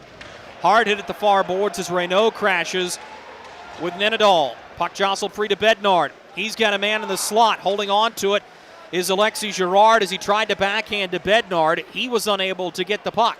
Now Armstrong, pressured by Shane Bednard, has to skate around it. Forehands ahead to Nenadal, who was engaged there already. He loses the puck. Now Drake Glover will bounce it back to Harrison Harper, pushes to the near wing. Frays finds Bednard at center. Toe dragging one too many times. The Marksmen have to reset. Drake Glover down the near wing. Turns from pressure on his forehand. Cross ice pass to FX Girard, makes it through the traffic. Girard backhands behind the net to Glover, who awaits in the trapezoid. Glover pressured from behind by Kostyakov, will get some help from FX Girard. Girard gives to McNair, who looks in front for Glover. His shot kicked out by Rotobush. Rebound slapper caught by Austin Rotobush. Alexis Girard pushing and driving, just trying to get his offensive production up. He was the one who had the slap shot that led to the rebound, the FX Girard game-tying goal in last Thursday's contest. 14:45 to go in the second period. Marksman trailing 1-0. Something big is coming. Something so big, it'll change the world of chicken sandwiches. Zaxby's new signature sandwich with Zax sauce or new spicy Zax sauce. Because the chicken sandwich war ain't over yet. The new signature sandwich. All the other little sandwiches can run along. We'll take it from here.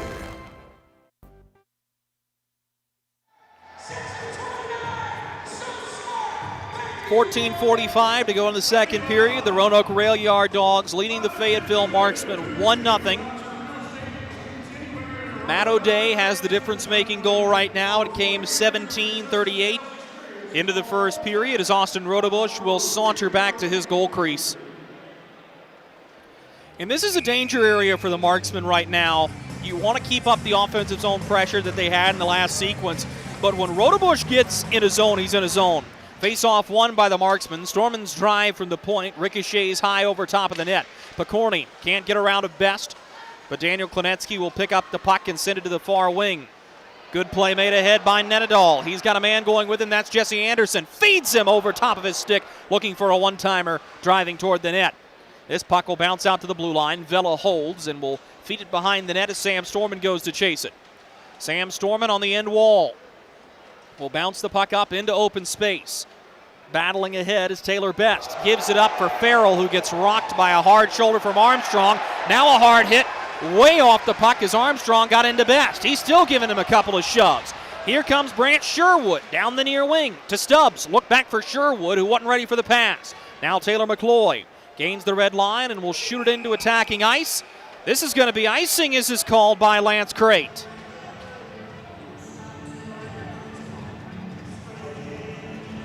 Corey Melkert visibly displeased, and this has now been twice that Lance Crate, the linesman, has given the strictest of interpretations at the red line. He's going to admit a mistake here.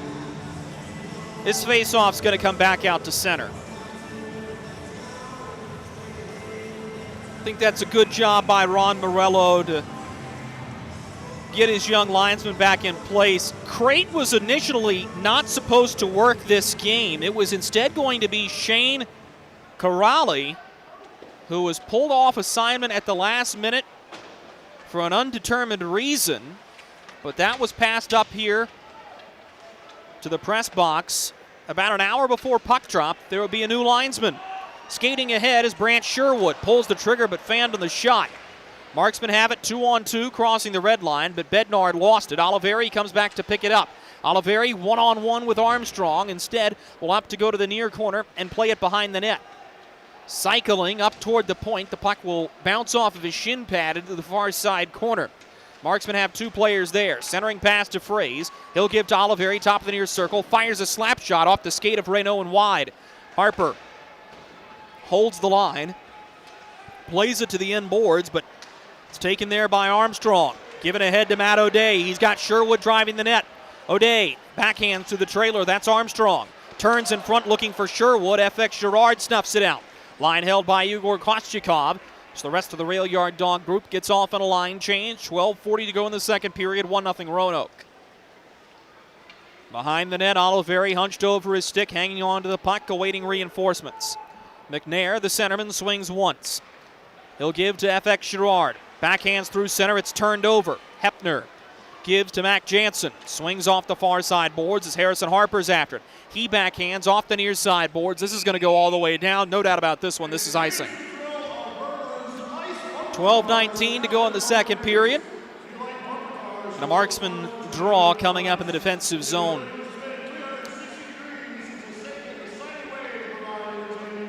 This is where you want to see this Fayetteville group kind of settle and find themselves again. Dan Bremner's group would love nothing more than to extend this lead and make the third period a lot easier. Third periods have been entertaining in this building all year long between these two teams, and setting up to be like that once again here tonight. Klinetsky, far blue line, sends a pass off the skates of Drake Glover, takes an awkward and hard bounce back behind the net. Jeff Jones tried to give up to Hepner. He's thwarted away, has to give to the point for Kostyakov. Knocked back low. Here's a chance in front. That's pushed dish wide by Jeff Jones. All the way up through center. This pass will overstep the stick of Mac Jansen. The rail yard dogs have to regroup in their own zone. Given to the far wing. Jansen is going to drive around to Taylor Best. Mac Jansen holding on to the puck. Button hooks behind the net. He will leave it there for Chris Vela. Vela hanging on to the puck for the rail yard dogs. A good defensive stick by Renda will poke it down the length of the ice. It'll roll behind of Austin Rotobush, where Picorni has to go back to get it. Roanoke will set things up. Nenadal swings as Picorni turns to the opposite side, near side. That's Armstrong. Gives to Chris Vela, who cuts up through center, enters the attacking zone. Behind the net, Vela left the puck in space, looking for Nenadal. It's taken away by Jarrett Cupp. Tried to send it off the far side glass as this puck is going to roll. Taylor McCloy had it for a moment, then lost it. Taken away by Picorni. Feeds the captain Armstrong near blue line. He sends a shot off the end wall. Picked up by Nenadal as he tried to send it to McCartney. Pushed up to the point, Picorni now. Holds between the face-off circle. Steps to the near side. Look to give it away to Vela. He can't. Cleared ahead by the marksman in a foot race for it. Taylor Best and Armstrong. Armstrong wins by a step with a long reach. Armstrong calmly trying to play the puck up. Ran out of real estate on the near side corner. McCloy took it away from him, but lost the puck. And Chris Vela will have it on the far side wing. Run into by Kirkby as this one is sent up ice and out of play. Face-off is going to stay in Marksman attacking ice. No penalty. We've seen a couple of really close pucks out of play here in this hockey game. Two go into the bench, and that one ended up in the rail yard dog bench, but it was sent high over the middle partition between the two benches. So a strange one. So we'll stay 5-on-5 as Ron Morello and company have kept this a wide-open hockey game. Neither team having an opportunity to showcase a special teams unit. O'Day pitches it into the far side corner. Storman is the first there for the Marksman. Gave it away. Here's a chance in front. Sherwood's one-timer off the skates of Sam Storman. Now behind the net. Storman engaged by Matt O'Day. It is Sherwood who tests Durante, makes the save. Rebound at the far side face-off circle. Holding on to it is Stubbs. Rotates behind the cage. C.J. Stubbs on the end boards. Had the puck knocked away from his grasp. taken by Fraze, who feeds it up to the furthest man up ice. That was Roanoke off of his stick. The rail yard Dogs dump it right back in. Harper with a quick glance over his shoulder. Leaves it in open space for Sam Storman. Storman pushes to Harrison Harper up the near side wing. Now Bednard bracing for contact. Lost the puck to Kostyakov, who found Stubbs. He'll give it right back to Shane Bednard for the Marksman. Bednard rotates behind of Stefano Durante, who will provide a screen. This one is flung all the way up ice. Glover tried to get a step on Armstrong. He could not. This is icing. 9:18 to go in the second period. We're just beyond the halfway point in this contest with the score Roanoke 1, Fayetteville 0.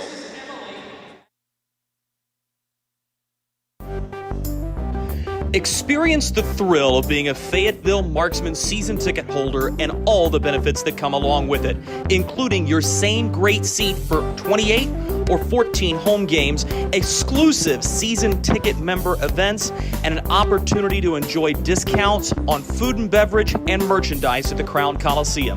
Skate to marksmanhockey.com/season tickets to learn more.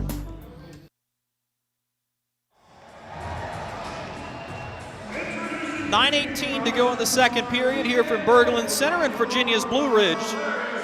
The Roanoke Rail Yard Dogs leading the Fayetteville Marksmen 1-0 on a late first period goal by Matt O'Day, his fourth of the season.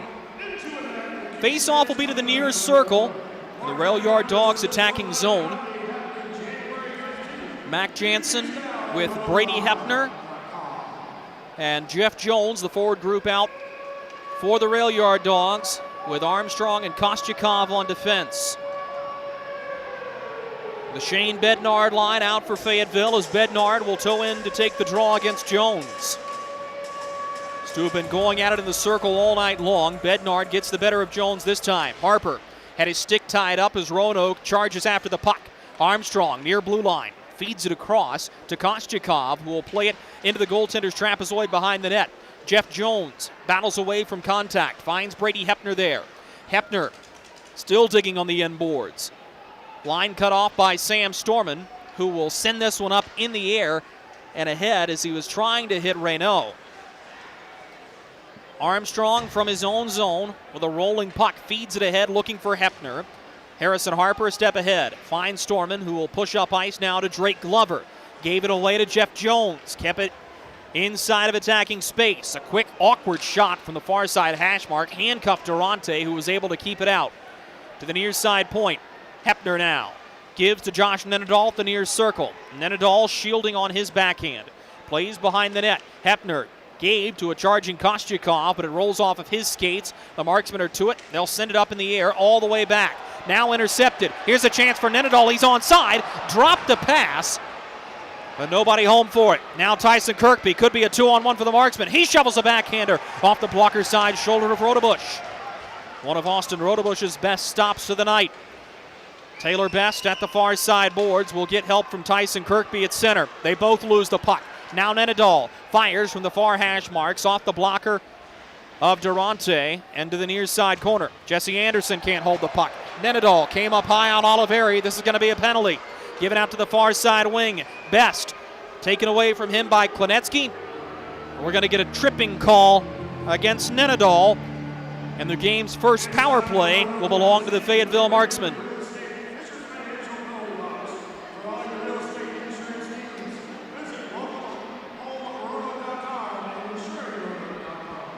Marksmen will go on to the St. Peter Pest Control power play for the first time in the hockey game. It's a power play unit and is operating at 19.8%.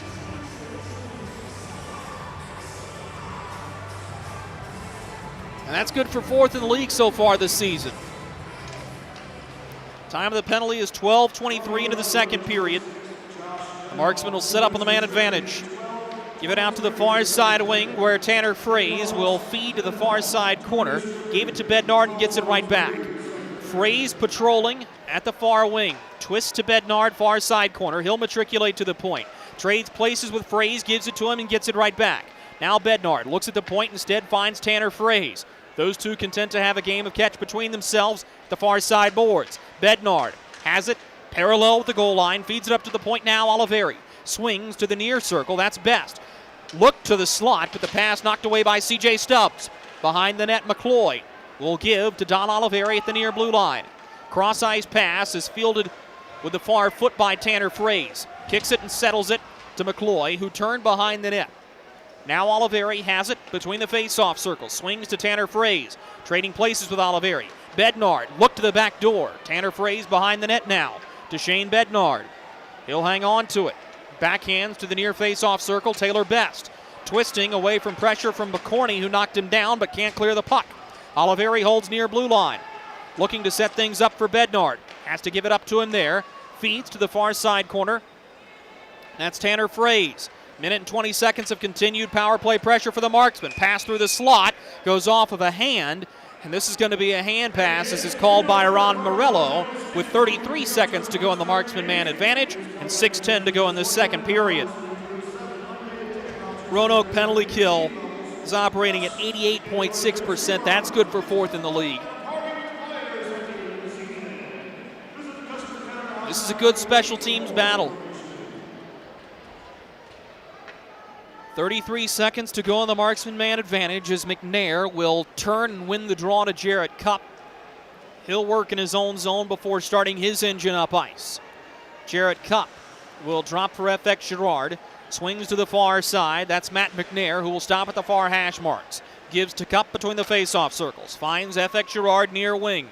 Touches to Jarrett Cupp, who will feed it to the far wing. That's McNair. Looked into the center. Pelnick took the puck away, and that'll do it for the Marksman man advantage. Dumped in by Pelnick. Swinging around, FX Girard will pick up the puck with speed down the near wing. Cuts to Matt McNair, who enters the attacking zone. Down the near side boards, McNair stays strong on his feet despite pressure from the much larger Travis Armstrong. Daniel Klinetsky comes to knock the puck free for Roanoke.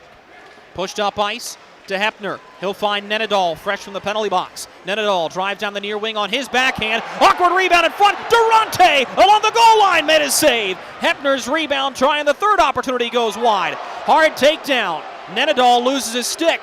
Marksmen get to it, or pardon rather, that's Bednard who lost his weapon. Taylor Best ahead of the attacking blue line. Centers the puck. Nobody home as it was taken away by Mac Jansen. Here he comes now. Jansen, 3-on-3 for the rail yard Dogs, entering attacking ice, and Jansen had the puck taken away. Pushed up by the Marksman. Odd man rush coming. Bednard centers to Best, pulls the trigger. Rotobush says no. The rebound, they score! Shane Bednard attacking the far side goalpost ties the hockey game with 4:42 to go in the second period. Welcome back to the roster, Shane Bednard. Drives the net and is rewarded on the 2-on-1 rebound.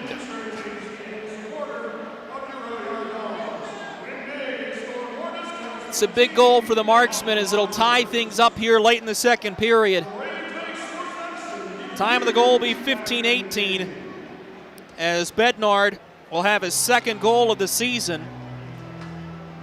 Second goal in the last 3 games he's played. Taylor Best will rack up an assist.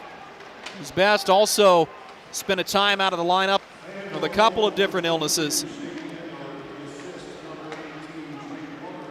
Good to see your stars being stars as Matt McNair is tied for third in rookie scoring, and quickly returning to form is Taylor Best.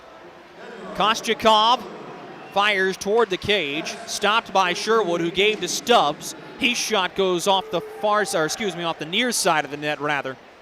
And the rail yard Dogs are able to get this one out to center no further. Sherwood dumps it in on to Stefano Durante. He'll play the puck himself to Don Oliveri. South of 4 minutes to go in the second period. 1-1 tie hockey game. Slap pass all the way ahead through traffic. Missed everybody. This will be icing, but it does take us to immediate timeout. 3:46 to go in the second period. 1-1 the score between Roanoke and Fayetteville. At Carolina's Dentists and Spring Lake Oral Surgery, we believe in creating a positively different experience. We are proud to serve Eastern North Carolina, including Fayetteville, Spring Lake, and Bradford. We use the best in dental technique and technology to make Carolina's Dentist your one-stop shop for quality dental care and oral care. Book your appointment today to come experience the Carolina's Dentist difference.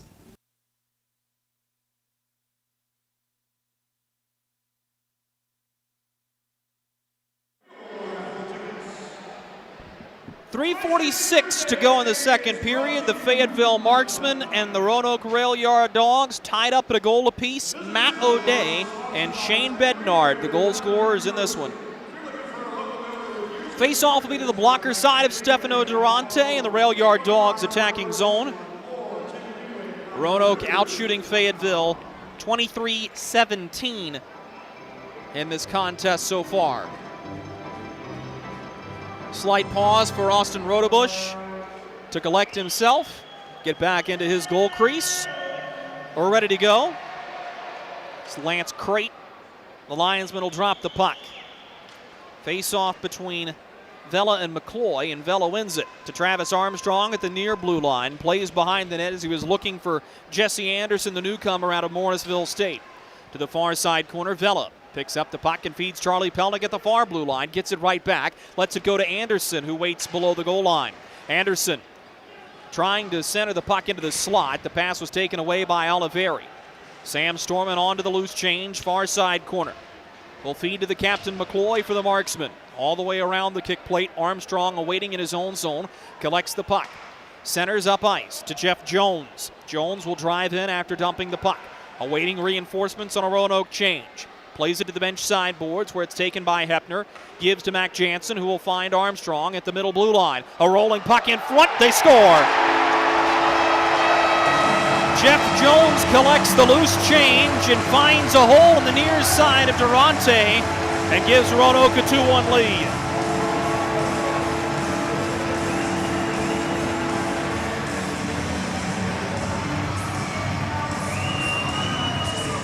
Jones has now scored in 3 of the last 4 versus the Marksmen.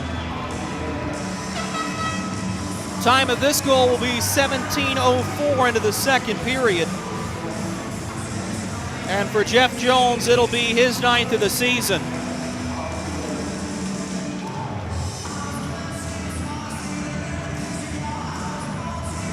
The Marksmen find themselves charging uphill one more time in this hockey game. Armstrong slams it around the kick plate as the Rail Yard Dogs will enjoy a 1-goal lead one more time, looking for more. Turned over in the slot. Jones knocked down as it's taken behind the net and fed to the point. Hepner lets it go for Jones. Jones hanging on to the puck, turns to Armstrong, who will have an assist on the last goal. And Mac Jansen will have the secondary helper. Marksman will get to the puck on the near side boards, given to Tyson Kirkby, who will shoot it on goal. Rotobush makes a save with the goal paddle and bats it behind the net. Picked up by Armstrong, who feeds it up ice looking for Hepner. This puck will not reach the goal line as Renda gets to it. 2 minutes to go in the second period. 2-1, the Rail Yard Dogs leading as Renda starts things up from behind his own net. Gives the puck ahead to Taylor Best, who is awaiting at the attacking blue line. He'll have to twist back, finds Renda, gains the red line, and dumps it in down the near boards. Rotobush into the trapezoid to play it, right back up to the near side of the rink. Daniel Klinetsky awaits it there. Klinetsky will feed Sherwood, who has to backhand to the far wing. Stubbs plays it off the inboards and will go to chase. Sherwood beats Harrison Harper for it, but the Marksmen are able to get to it. Nearly created a 2-on-1 chance. Shane Bednard will pressure Tommy Picorni. Holds the puck on his backhand, steers it ahead into attacking ice, but it's taken there by Oliveri. He'll give to Bednard down the near side wing Best. Backhands into open space, taken away by Klinetsky, who will give out to the far side wing. That's CJ Stubbs. Picorni pushing up ice with it as we hit the minute mark to go in this second period. Dumped in around of Alex Reynaud. Bounces behind the net where Picorni will take it. Will feed to Daniel Klinetsky there. Reynaud chasing after him as Klinetsky's after the puck. This will roll at center. Taken by the Marksman's Taylor McCloy. Pushes to Don Oliveri as Picorni will go to chase. Oliveri runs into Picorni, knocked the puck free. Line held by McCloy for the moment. Picorni hanging on to the puck, trying to get it around McCloy. He cannot. McCloy drifts back to center and sent a pass to the far side boards. Oliveri backhands into attacking ice. Chris Vela after the puck here for the Rail Yard Dogs. He's going to hang on to it and wait. 10 seconds to go in the second period. He may just let this clock drift to 0. Chris Vela is going to stay put. 3 seconds to go. And the clock will bleed out here in the second period. Both teams get a goal. But at the end of 40 minutes, the Roanoke Rail Yard Dogs still hold a 1-goal lead over the Fayetteville Marksmen. Shots on goal in the second period for the Roanoke Rail Yard Dogs, 12, and a game total of 24. For the Fayetteville Marksmen, 8, and a game total of 17. Once again, it'll all come down to the third period here from Berglund Center. But before they drop the puck for the final frame of regulation, we'll put this period on reset for you, as well as answer some of your questions here in the broadcast booth during our second period intermission report. This is Fayetteville Marksman Hockey.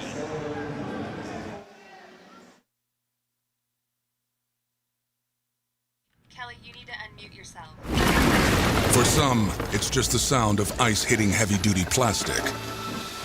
But for us, it's the signal calling us back to the light. And to Greg's house, because he just got a new grill. Connecting to Hot Jams playlist. Welcome back, Bud Light legends. It's time to take summer by the coolers. Hey you.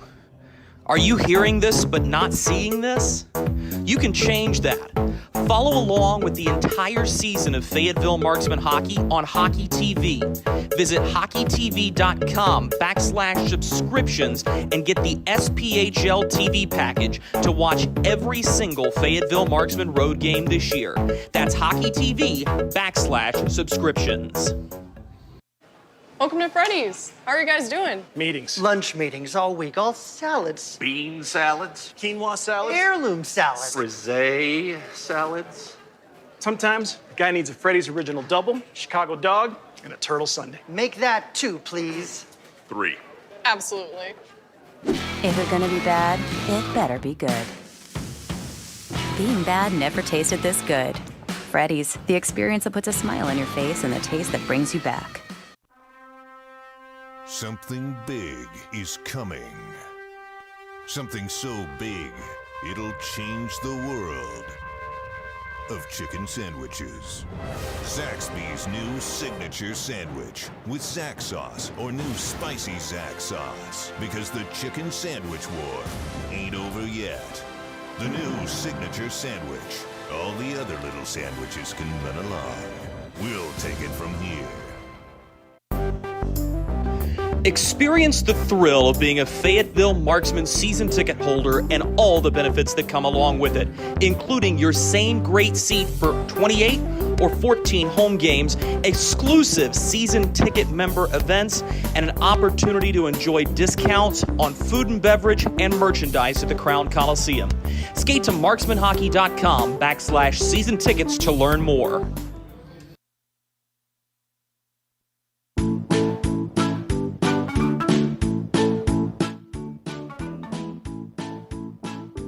Mikey? Carolina's Dentist offers the best in oral care and technology. Hope you're brushing twice a day like we discussed. And don't forget to make that 6-month appointment, okay? We'd like to keep those pretty white teeth looking good for you. Come experience positively different dentistry at Carolina's Dentist, the official dentist of the Fayetteville Marksmen.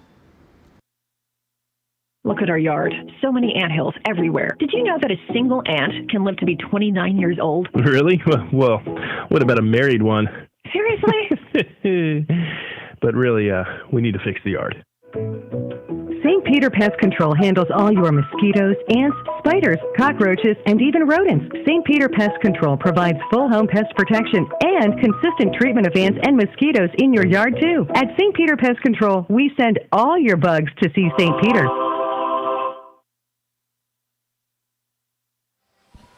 Welcome back to the broadcast booth of Berglund Center here in Roanoke, Virginia. Drew Blevins alongside you as the Roanoke Rail Yard Dogs lead the Fayetteville Marksmen 2-1 through 40 minutes of play. A period that started the way the first period ended. I thought Roanoke came out and had a really good jump. But the Marksmen were able to stave off that second period wheels fall off the wagon moment for the most part. And they're actually able to come away with a goal from it. And Shane Bednard capitalizes on a rebound after a 2-on-1 shot from Taylor Best.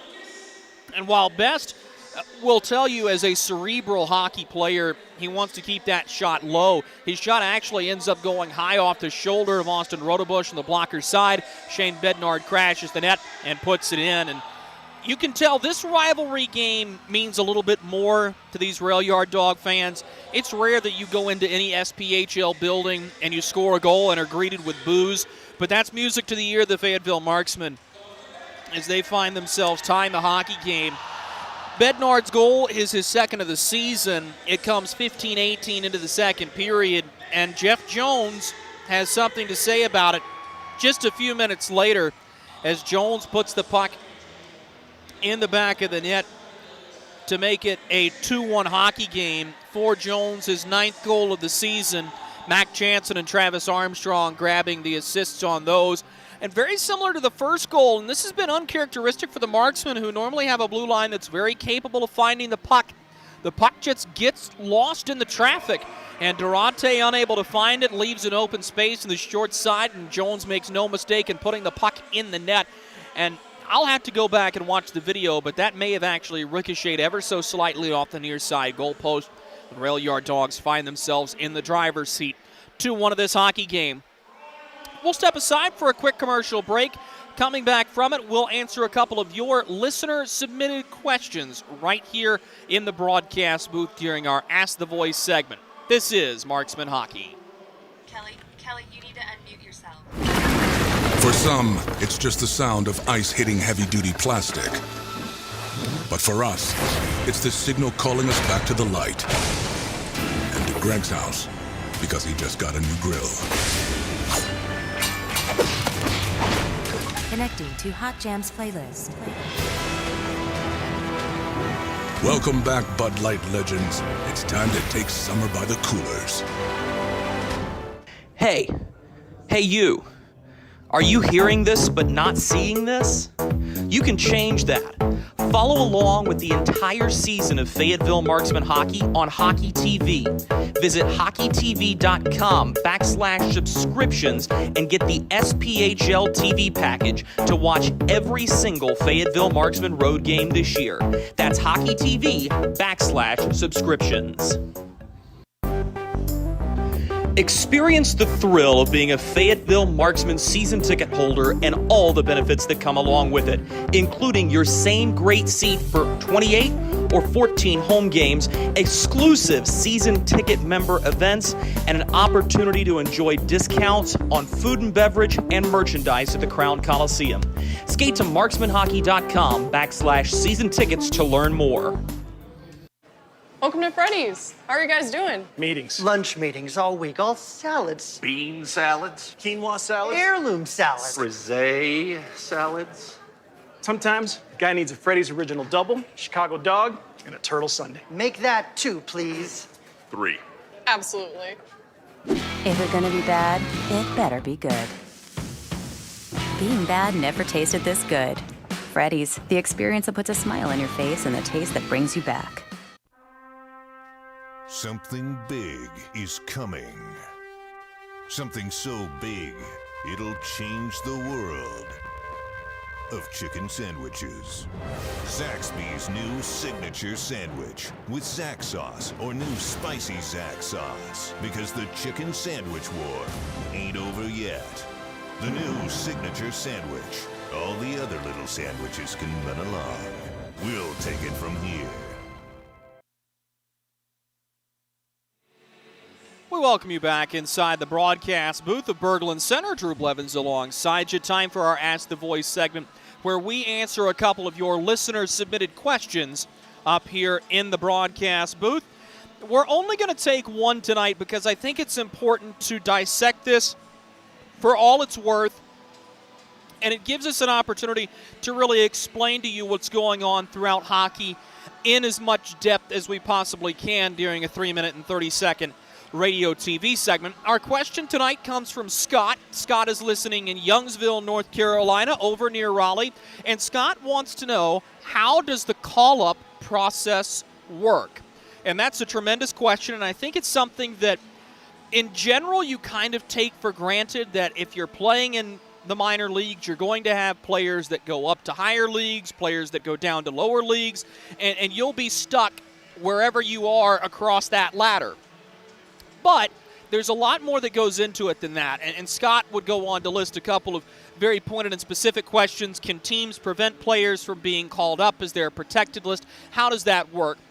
The call-up decision, believe it or not, is actually more up to the individual player than it is to the team that they're playing on at this level. Now, when you're working in an NHL pipeline, ultimately the big NHL club is the one making the decision ultimately on where you're going, especially if you're under an NHL contract in the ECHL, AHL, or NHL of where you're going. But when it comes to acquiring players from the SPHL to the ECHL, a lot of times it's an individual player's decision. And behind closed doors, there are players that will have opportunities to go play in the ECHL that will opt not to take the call-up for various reasons. It's too far to travel, and they don't have the means to get there. They know that they're only going to be there for a couple of games and would rather continue developing themselves to take a more meaningful call-up later in the season. But it's ultimately up to the individual player whether or not they want to go up. When a player does go up to the ECHL, they are deleted from the active roster in the SPHL, but the SPHL team still maintains that player's rights. He's just moved up. So when he comes back down, and in the case of Harrison Harper a couple of weekends ago, going up to Norfolk, he's still Marksman property in the SPHL. If he drops back down, he does after a game. The Marksmen are the team that get to accept him back. The good news is on a call-up is you are no longer taking away a roster spot off of an SPHL roster. So instead of having to worry about, well, do I keep the guy that's in the ECHL for when he does come back down, or do I cut him and let him go so I can get in another player now? That's never a decision you have to make because they are protected when they go up to the ECHL. And ultimately that's the way everything works. When a player comes back down, they take a roster spot, they get signed. And ultimately, if you're carting a full amount of players, someone has to get waived, dropped, or otherwise removed from the roster. It's the same thing that happens with the injured reserve. Drake Glover comes off of it. Thomas Clayton gets waived. And that's the whole balancing act that you have to have in the SPHL. Across all of hockey, this is every team in the SPHL, every team in the ECHL, every team in the AHL, and every team in the NHL is dealing with this call-up, move-down process. And at the higher levels, it has to do with different virus variants that are causing players to miss time. So that means ECHL players are giving their players to the AHL. SPHL players are having to give their players up to the ECHL. And I think Corey Melkert said it rather pointedly in his pregame interview. The Marksmen are going to lose more players. And it's not a matter of if, it's a matter of when as this thing continues to progress and everybody continues to navigate this real first full season of sports back from the COVID-19 pandemic that began in March of 2020. And everybody's going to have to find a way to navigate it and do what's best for their organization. And as he's talked about, it can be difficult to find players because they're not nearly as readily available as coaches would like. But thank you to Scott for that question. Gives us a really good opportunity to discuss everything that goes on with the call-up situation. And hopefully that was a well-rounded explanation of how everything works. As it stands here, 2-1, the Roanoke Rail Yard Dogs lead the Fayetteville Marksmen. We'll be right back after these messages to take you around the world of sports. This is Fayetteville Marksmen Hockey. Hey you. Are you hearing this but not seeing this? You can change that. Follow along with the entire season of Fayetteville Marksmen Hockey on Hockey TV. Visit hockeytv.com/subscriptions and get the SPHL TV package to watch every single Fayetteville Marksmen road game this year. That's hockeytv.com/subscriptions. Experience the thrill of being a Fayetteville Marksman season ticket holder and all the benefits that come along with it, including your same great seat for 28 or 14 home games, exclusive season ticket member events, and an opportunity to enjoy discounts on food and beverage and merchandise at the Crown Coliseum. Skate to marksmanhockey.com/season tickets to learn more. Welcome to Freddy's. How are you guys doing? Meetings. Lunch meetings all week, all salads. Bean salads. Quinoa salads. Heirloom salads. Frisee salads. Sometimes a guy needs a Freddy's Original Double, Chicago Dog, and a Turtle Sundae. Make that 2, please. 3. Absolutely. If you're gonna be bad, it better be good.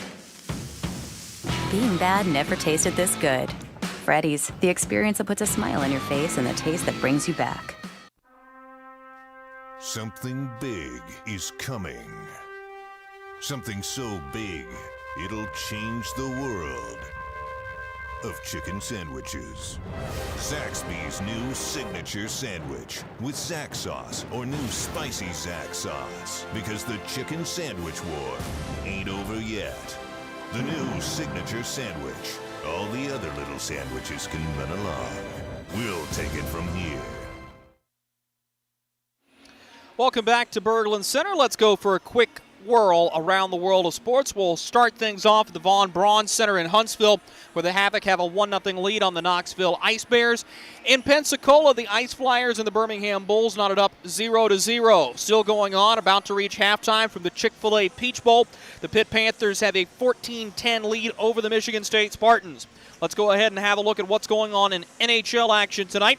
In the Battle of Florida, the Panthers are leading the Lightning 4-2. The Columbus Blue Jackets trailing the Nashville Predators at home 3-2. The Carolina Hurricanes have opened up a 3-0 lead on the Montreal Canadiens from PNC Arena in Raleigh. And the New York Islanders have a 2-1 lead over the Buffalo Sabres midway through the second period from Long Island. Later on tonight, the Seattle Kraken will host the Calgary Flames. The LA Kings will play host to the Vancouver Canucks. And the Philadelphia Flyers will visit the San Jose Sharks in the nightcap on the West Coast. 2-1, the Roanoke Rail Yard Dogs leading the Fayetteville Marksmen here from Berglund Center. A fun-filled third period awaits after this.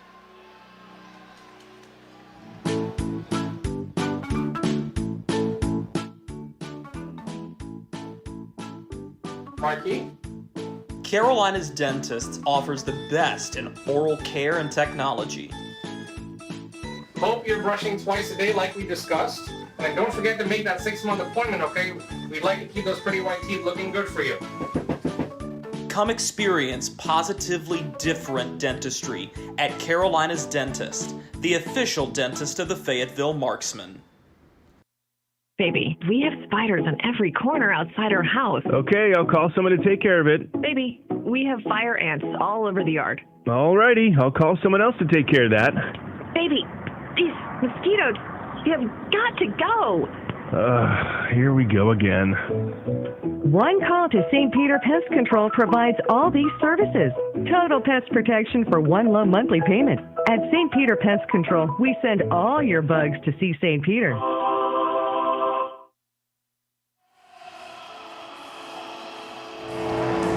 The third period is upon us here from Berglund Center in Roanoke, Virginia. The Fayetteville Marksmen and the Roanoke Rail Yard Dogs will battle through all 60 minutes once again this season. It's been one of the best rivalries in all of SPHL hockey. Proud to bring it to you. Drew Blevins with you in the booth as both teams make their way back onto the ice. The Marksmen will be going from right to left, as the Rail Yard Dogs will be heading back toward their attack twice end. Third period was wild and wacky last Thursday. After both teams have played to scoring just 2 goals in the first 40 minutes, they explode to score a combined 4 in the final 20 before the Rail Yard Dogs took a 4-3 overtime victory. The Marksmen have earned a standings point in every game they've played in this building. What's at stake? Well, the Marksmen have the opportunity to tie the amount of wins for the third place Knoxville Ice Bears. And depending on what happens tonight, they can play themselves within a point of third place with the Macon Mayhem coming into town tomorrow. For Roanoke, a win tonight would mean that they will be 5th in the SPHL standings, jumping up from 7th and finding themselves just 3 points out of 4th place, occupied by the Fayetteville Marksmen. Brant Sherwood will face off against Shane Bednard as away we go in period number 3, and the Marksmen win it. Chipped into the zone by Taylor Best, as Armstrong will go back to grab it for the rail yard Dawgs. Headmans the puck to Matt O'Day, gained the red line and shot it off of Oliveri. Armstrong gains it and regroups, shoots it in as he nearly grazed the face of Ron Morello, the referee. Behind the net, Bednard will take the puck for the Marksman. Pushes to Drake Glover, intercepted by O'Day. He's got the goal, or one of the 2, for the rail yard Dawgs. Bednard takes it back from him. Driving to the far face-off circle and attacking ice. Dropped a pass to the slot, but it's intercepted, and O'Day will give up for C.J. Stubbs. Dumps it in and ducks around of Oliveri. Harrison Harper going to grab the puck for the Marksman. Sends it to the far side boards, intercepted by Hepner. Centers the puck looking for Sherwood, intercepted by Bednard. He'll push up ice to Glover. Now Glover at the center ice face-off circle, lifts it into the far side corner of his attacking zone. Charlie Pelnick pressured back behind the net. The Cary, North Carolina native nearly gave the puck away. Jeff Jones will come to grab it. So he shoots it off the near side glass, and this is going to bounce over the rail yard Dog bench, up and into the Marksman bench with 18:55 to go in the 3rd period. The score remains 2-1. A reminder, the Fayetteville Marksmen return home for the first time in 26 days tomorrow night for Operation Sellout against the Macon Mayhem. Limited tickets remain, as all rinkside and center ice tickets have already been sold out. You can get yours by skating to marksmanhockey.com and clicking the Tickets tab. You will not want to miss an unbelievable atmosphere tomorrow night at the Crown Coliseum. It's going to be a lot of fun as the Marksmen will be taking on the Mayhem for the 7th time this year. They've won all 6 against Macon, but none have been in blowout fashion. Macon has done a very nice job of trying to right the ship. They've scored a couple of wins as of late, and just trying to stay afloat in an SPHL that has been very competitive. Marksmen have the puck in attacking ice as Fraze lets one go from between the blue lines of the face-off circle. Stopped by Rotobush. He will not give a rebound.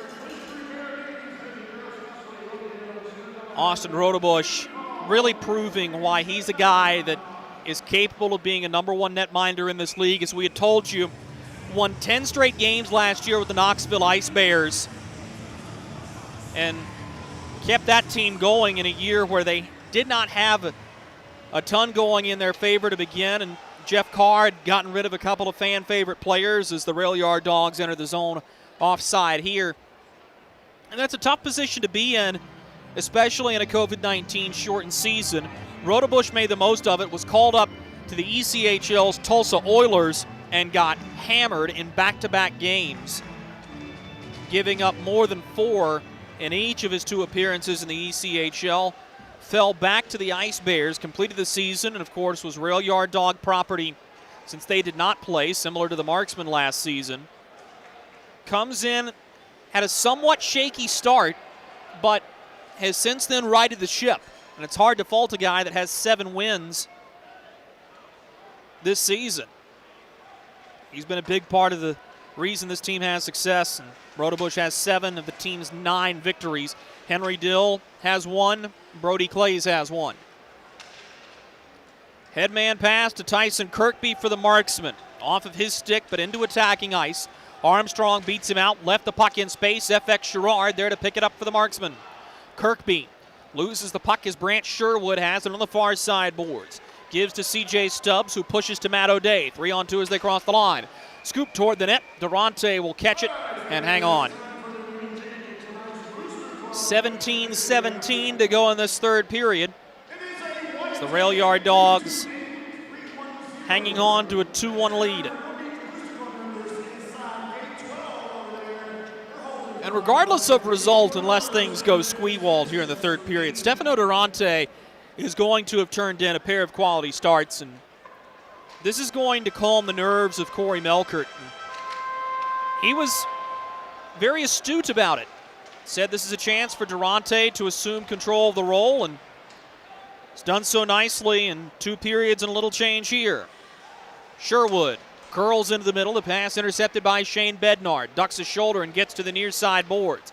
Backhands a pass to the high slot as he was looking for the cutting Drake Glover. Instead, it's Taylor Best. He's got space. Best shoots. Great stop off the blocker of Austin Rotobush on a partial breakaway from the tops of the face-off circles in. Now to the point. Harper pulls the trigger off the shin pad of C.J. Stubbs as Bednard is hampered getting off. Bednard very gimpy as he'll get back to the bench, and Kyle Sherrill awaits him there, the trainer. Behind the net, Travis Armstrong will start things up from in back of Austin Rotobush. Will push to the far side wing for Tommy Picorni. Dumps it in as Jeff Jones will go to chase. Jones trying to bounce it to Mac Jansen. The passing lane taken away, but Armstrong holds the line on the near blue line. Back behind the net, shot off the inboards. Jones will pick up the puck one more time. Jeff Jones steers to the near side corner. This puck is taken away by Jarrett Cupp. Bounced off of Jeff Jones. Now Hepner with a shot. Big rebound. Jones looking for it. Can't find it. Well defended by Taylor McCloy, who will backhand out of the defensive zone. Charlie Pelnick going back to receive. Pelnick feeds it to Chris Vela, who will dump it in. Vela got it to the near side corner, but it's scooped up by Cupp as he finds Alex Reynaud. Reynaud on his horse, shoots, but a good play by McCorney made back checking. Now down the far side boards, Chris Vela for the rail yard Dogs. Vela holds, he's got space, shoots off the stick of Durante. It hit off the shaft of his stick and not the paddle. Durante gets bailed out on a fortunate hop. Now the Marksmen have a chance, taken away the attacking blue line by Richie McCartney, but he is offside with 15:15 to go in this third period.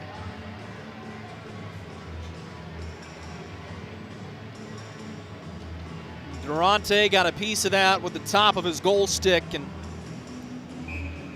fortunate save for Durante. Score remains 2-1. Marksmen win the ensuing draw. Harper steers it off the near side boards. Armstrong will get to it. Feeds to the far side boards, and Hepner will dump it in for Roanoke. Harper tried to backhand it up the near boards, taken away. Now a chance for Roanoke in front, poked free by Durante as O'Day makes a play up to the point, and Kostyakov finds Travis Armstrong. He'll fling it off the near boards behind the net to C.J. Stubbs. He'll give to Matt O'Day. To the point now, Kostyakov. Gave it back to Matt O'Day, top of the far face-off circle. He'll send to Brant Sherwood, who's awaiting at the goal line, far side goal post. Made one too many moves, but will get some help. Armstrong plays it below the goal line for Sherwood one more time. Brant Sherwood hanging on to the puck. Saucers to Armstrong. Gave a pass into the slot. Now Kostyakov turns to O'Day near face-off circle. He feeds Sherwood. One-timer off the skate of C.J. Stubbs and well wide. Marksmen hemmed into their own defensive zone. Stubbs gives it up to the point. This pass is intercepted by FX Girard. He'll float it down the length of the ice. This will not make the goal line in time as icing is waved. So FX Girard pulls out the pitching wedge and gave just enough backspin to allow his team to get off on a change with no icing. Charlie Pelnick circles behind of Austin Rotobush. South of 14 minutes to go in the hockey game. 2-1 rail yard Dogs. Pelnick steps forward. The forward Carolina Thunderbird will give it ahead to Jeff Jones. Backhanded into attacking space, but quickly taken away by Arenda. On the reload, Picorni slaps it off the inboards, picked up by Jarrett Cupp for the Marksman. He looks all the way up ice. The pass deflects off of Hepner right to Taylor Best in the near boards. He centers the puck but loses it to Tommy Picorni. Now Picorni pulls the trigger as he crosses the attacking blue line. Shot blocked. Best with speed, 2-on-2 crossing the line. Blows a tire in the far face-off circle. Roanoke gets it out. Here's Mac Jansen down the near wing with speed, looking for a lane. Wraps around the net. Vincenzo Renda will finish him into the far side boards. This is going to be a penalty on Renda. Holding will be the call. 13:07 to go in the third period. We'll tell you about it when we come back. Look at our yard. So many anthills everywhere. Did you know that a single ant can live to be 29 years old? Really? Well, what about a married one? Seriously? But really, we need to fix the yard. St. Peter Pest Control handles all your mosquitoes, ants, spiders, cockroaches, and even rodents. St. Peter Pest Control provides full home pest protection and consistent treatment of ants and mosquitoes in your yard, too. At St. Peter Pest Control, we send all your bugs to see St. Peter.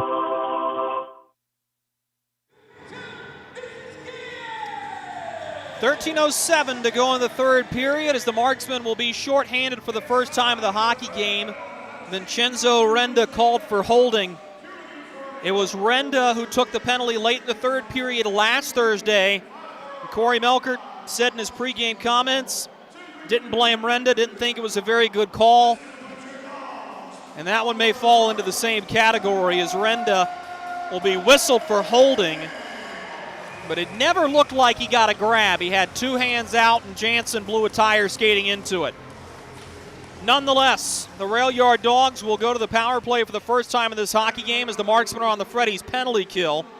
It's a penalty kill that's operating at just shy of 85% for the Marksmen. That's good for 7th in the league. They did give up a power play goal last Thursday to Roanoke, and Brady Hepner that tied it up. And in speaking with the voice of the Rail Yard Dawgs, Mitch Stewart, this is a decimated top power play unit for the Rail Yard Dawgs with both Nick Ford and Nick DeVito out. Backdoor pass, they score!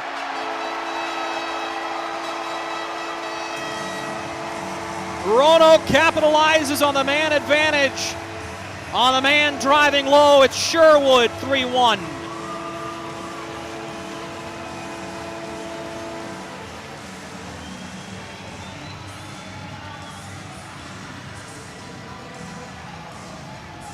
Well, Brant Sherwood has had opportunities all night long.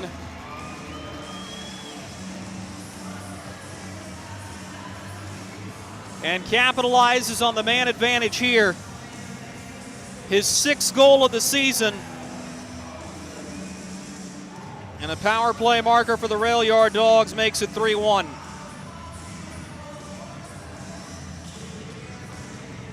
And initially, I think Stefano Durante thought that puck hit the crossbar, but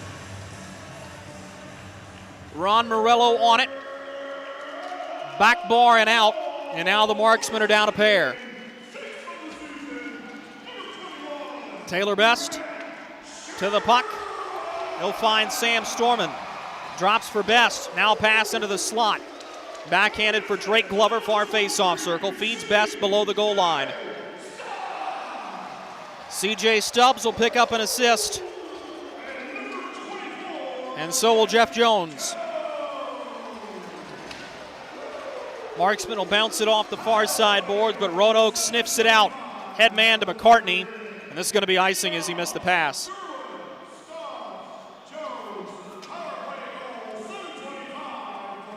For the Marksmen, a little bit of new territory here as they had only given up one goal in the third period in this building until last Thursday. They've only given up 3 third period goals in this building all year, now 4. Sherwood wins the ensuing draw as this one is pitchforked down the length of the rink. This is going to be icing.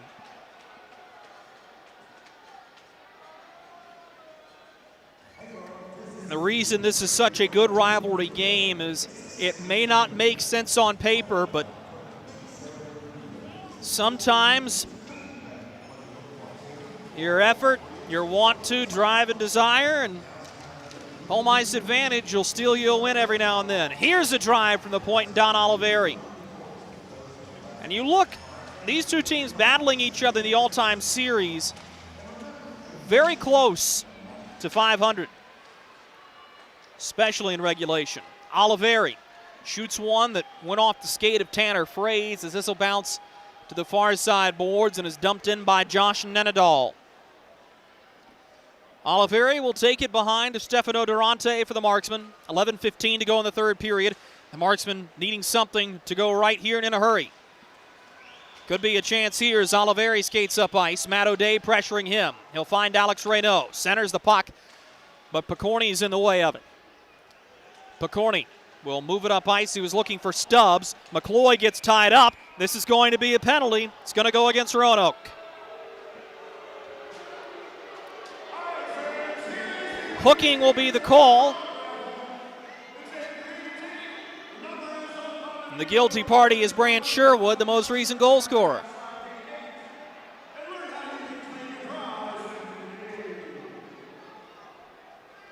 So the Marksmen will go back onto the St. Peter Pest Control power play. Time of this penalty, 9:05 into the third period. Just the third penalty called in this hockey game. Sherwood will take a seat. Marksmen win the draw as Bednard will set things up on the man advantage. Gives to Tanner Fraze, who pulls the trigger from the near side face-off circle, blockered away by Austin Rotobush. Marksman to the loose puck as McCloy gives to Bednard, back down the near wing. Fraze has it at the hash marks, finds Bednard, top of the near circle. He's pressured. Bednard, toe dragging, lost the puck to Jeff Jones. He'll poke it ahead. Could be a 2-on-0. Jones and Jansen. Jansen shoots off the crossbar and out of play. Oh boy, that would have been very close to a nail in the coffin, and Mac Jansen sends it off the iron.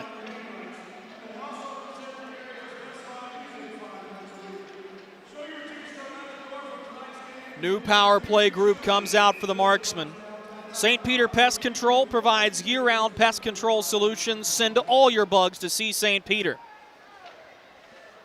Glover will win the draw with his forward group being FX Girard, Tyson Kirkby, Alex Reynaud, and the lone defenseman on the unit is Jarrett Cupp. Girard will be the one to skate the puck ahead here. FX Girard stops at the top of the near face-off circle, finds Cupp, swings to the far circle. Here's a one-timer wide of the far post. Roanoke to it. Steered on the backhand, but not out as Girard cuts it off. Feeds to the far wing. Holding is Drake Glover. He'll trade places with Girard. Centers for Reynaud, who fires off a skate, and the rail yard Dawgs clear. It's been tough sledding for Alex Reynaud here in the last couple of games. He's found himself in good positions and hasn't been able to get a shot through. This all comes on the back of him scoring in his first pro game back in early December. Marksmen are offside entering the attacking zone here. 9:27 to go in the third period. The Marksmen will have 32 seconds of power play opportunity left after this.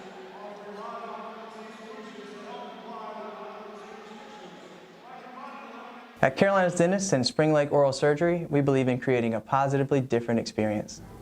We are proud to serve Eastern North Carolina, including Fayetteville, Spring Lake, and Bradford. We use the best in dental technique and technology to make Carolina's Dentist your one-stop shop for quality dental care and oral care.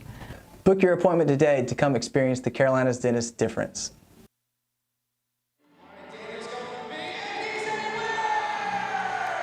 .927 to go, third period. The Fayetteville Marksmen trailing the Roanoke Rail Yard Dogs 3-1 here from Berglund Center. Drew Blevins alongside you.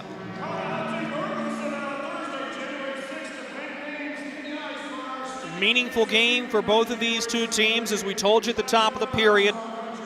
A win for Roanoke will put them just 3 points out of fourth place in the SPHL, and it will catapult them from 7th to 5th. For the Marksmen, a chance to tie Knoxville in total wins at 15. Best drops the puck to Taylor McCloy. He'll feed it to the point, Oliveri. Fakes the slap shot. He's got space middle blue line. Will give to the near point, Bednard. Works between the circles. Holding, looking for a lane.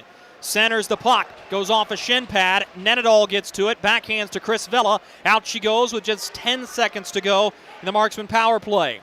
Headman pass to Shane Bednard. He'll drop it for Taylor McCloy. Fed Fraze, but lost the puck. Nenadol's away. One-on-one with Armstrong driving. Nenadol shoots. Durante makes the save and does not give a second chance to the hard-charging Roanoke captain, Travis Armstrong. As the whistle blows, the penalty to Sherwood expires, and we'll go back to five-a-side hockey with 8:50 to go in the third period.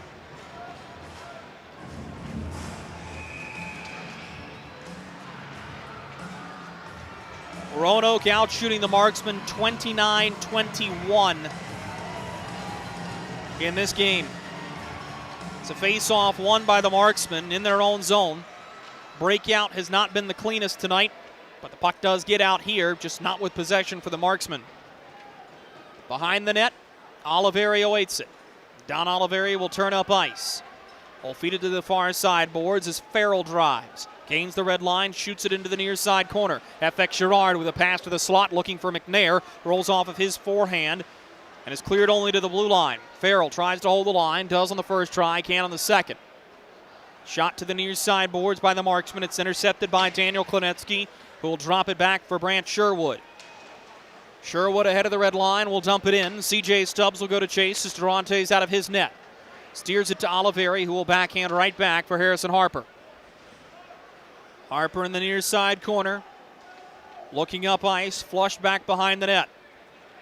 Harper slides it ahead for Matt McNair, who will drive in. Gains the attacking zone, sends a pass ahead to Taylor Best. Backhands to the slot. Nobody's there. Kostyakov turns it over to McNair. Looks back into the bottom of the face-off circles. But that pass blocked and taken away by Travis Armstrong. Here come the rail yard Dogs. Jansen down the near wing. Drops a pass to center as he was looking for Hepner. Taken away by Tyson Kirkby. Kirkby cuts to the middle and then swings wide. Tyson Kirkby driving. Holding on his backhand. He'll stop and throw Snow. Now gives to Jarrett Cupp, the defenseman who's jumped into the rush. Gives the puck into the center. It rolls. Kirkby feeds the point. Here's a shot from Renda. Blocked off of Hepner. Charlie Pelnick getting to the puck now for Roanoke. He loses it. Chance in front. One-timer. Rotobush with a glove save. Tanner Fraze had cut free of everybody and was unable to beat Rotobush on the glove side.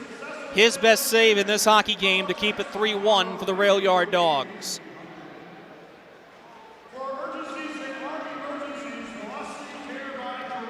So the face-off will go to his glove side. So the Marksmen have only been able to muster 5 shots here. 7 minutes to go in the third period. This one is sent way up in the air and out of play. That one clearly hopped off of a stick and ends up 3 rows deep in the seats. We'll hit the reset button and do it all over again from the far face-off circle in the Marksman attacking zone. Glover will take the draw. Loses to Chris Vela, who will push back for Daniel Klinetsky. Gave the puck away to Glover. Back behind the net, Alex Reynaud. It's taken away by Daniel Klinetsky. Now the Marksmen force another turnover at the far hash marks. Reynaud gets the pass. Slides a shot toward the net. It goes off the skates of Vela. The rail yard Dogs will get to it. Bounce it out to the blue line through center. Daniel Klinetsky onto it for the rail yard Dogs. 6:30 to go in the third period. This will be dumped in by Roanoke. Sam Storman twisting back, looking for the puck. Run into by Jesse Anderson. He's upended by Tanner Fraze. Now Shane Bednard. Pressure coming from behind. Puts it into space. Settled by Tanner Fraze, who will backhand right into the Marksman bench and out of play. 6:12 to go in this third period as the Marksmen look to muster a comeback similar to what Roanoke did last Thursday.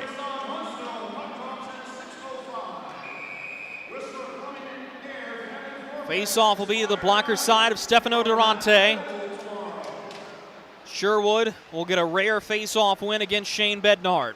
Roanoke sets up an offensive zone possession. Sherwood behind the net. Sends a shot that goes off the outside of the cage. Bednard to the rebound. Double teamed. Lost the puck to C.J. Stubbs. He turns and fires well wide of the net. Igor Kostyakov hanging on to the puck and twists back for Matt O'Day at the blue line. Given to the far side corner. Long drive from Kostyakov off a body on the way through as this puck will deflect up off of a stick into the netting out of play. 5:40 to go in the third period. And it really just seems like Roanoke is content to let the air out of the ball here, proverbially speaking, of course. So there hasn't been any real push toward Durante, as they're just gladly going to hang on to this puck, and as long as the Marksmen don't possess in a danger area, Roanoke's going to skate to a win here. But a chance nonetheless for Fayetteville. Could be an odd man rush. Down the far wing, Best shoots. Big stop by Rotobush, and he traps the puck on his blocker side leg. That was a nearly disastrous turnover at the far side of that blue line by Kostyakov. Glover will take the draw against Jones, and Drake Glover wins it. Spins to Oliveri. He shoots off of Rotobush. Big rolling puck into the near side corner. Scooped up to the blue line. Cup will hold the line. Tommy Picorni will twist back behind the net and headmans the puck. It makes it through, but Hepner is offside.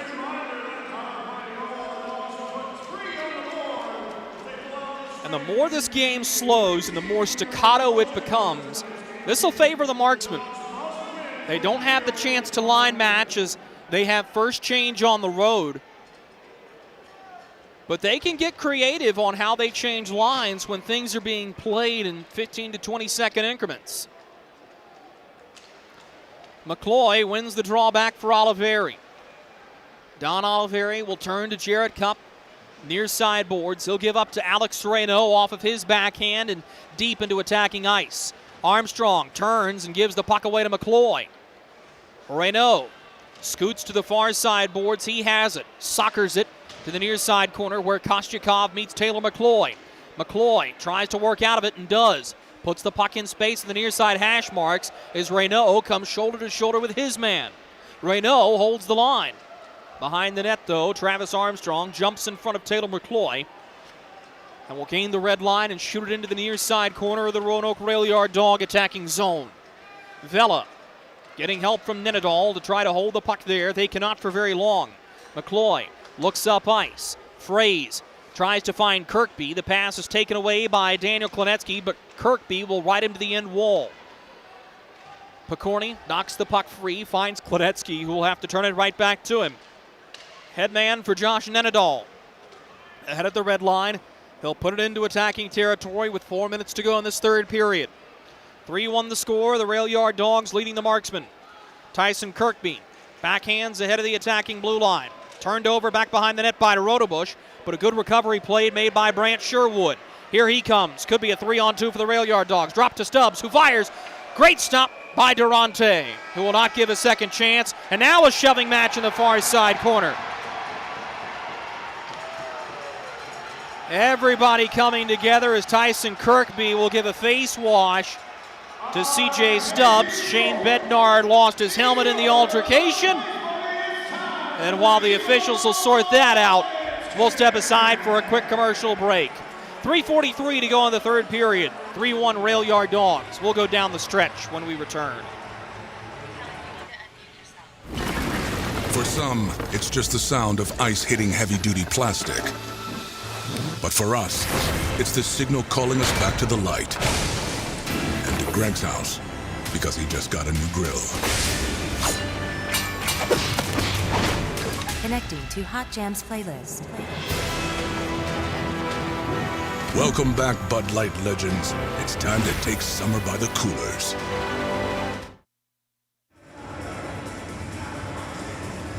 .343 to go in the third period. 3-1 Roanoke leading the Marksmen. Roanoke looks to take both standings points without giving one up at home against the Marksmen for the first time this season. A win will put them just 3 points out of fourth place in the SPHL. They currently sit 7th as things are heating up in the middle of the pack in this hotly contested SPHL.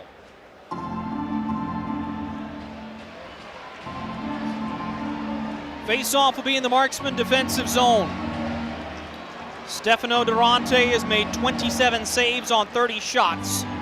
Austin Rotobush, not to be outdone, has made 22 on 23 Marksman attempts. And after the altercation, this face-off is going to come outside the Marksman defensive zone.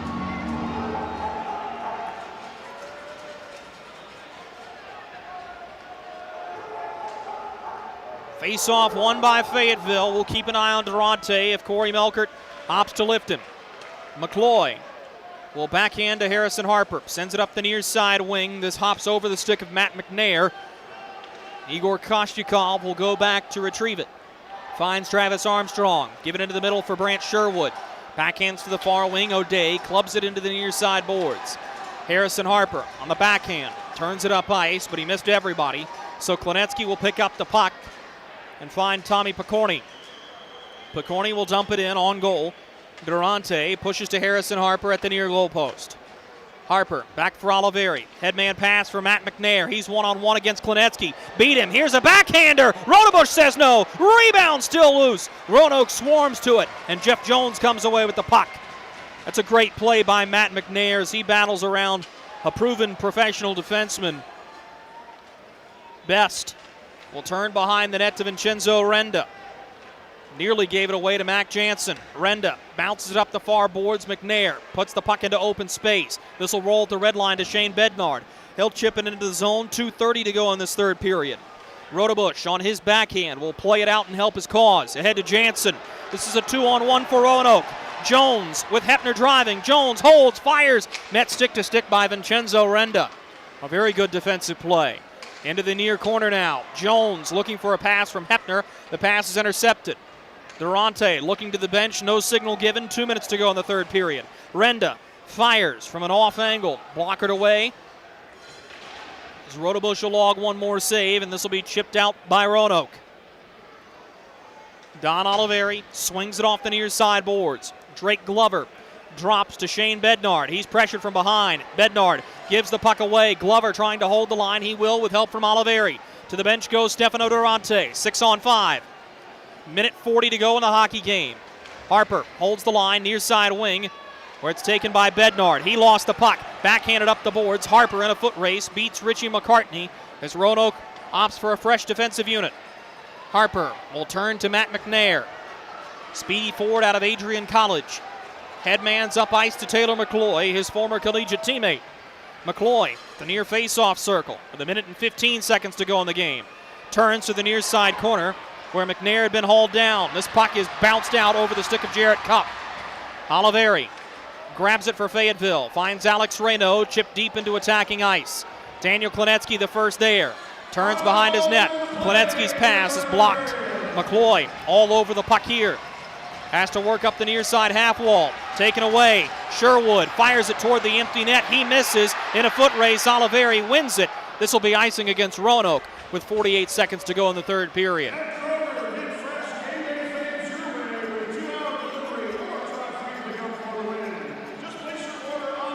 An attacking zone draw upcoming for the Marksmen.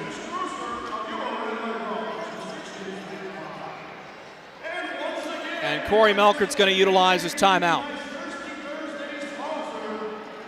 We have seen the Marksmen score twice quickly.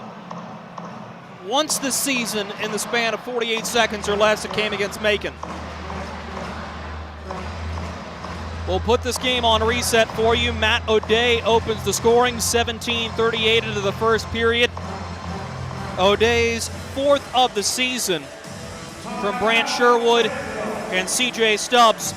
Shane Bednard got the goal back late in the second period, but the momentum was chopped off by Jeff Jones, who corralled a loose puck at the near goal post and beat Durante. And then in the third period, midway through, Brant Sherwood on the power play scores to make it 3-1. Sherwood leading the charge tonight for the Rail Yard Dogs with a goal and an assist. And not far behind him, an important C.J. Stubbs with a pair of helpers. Face-off will be to the blocker side of Rotobush. False start off the draw. We'll try it again.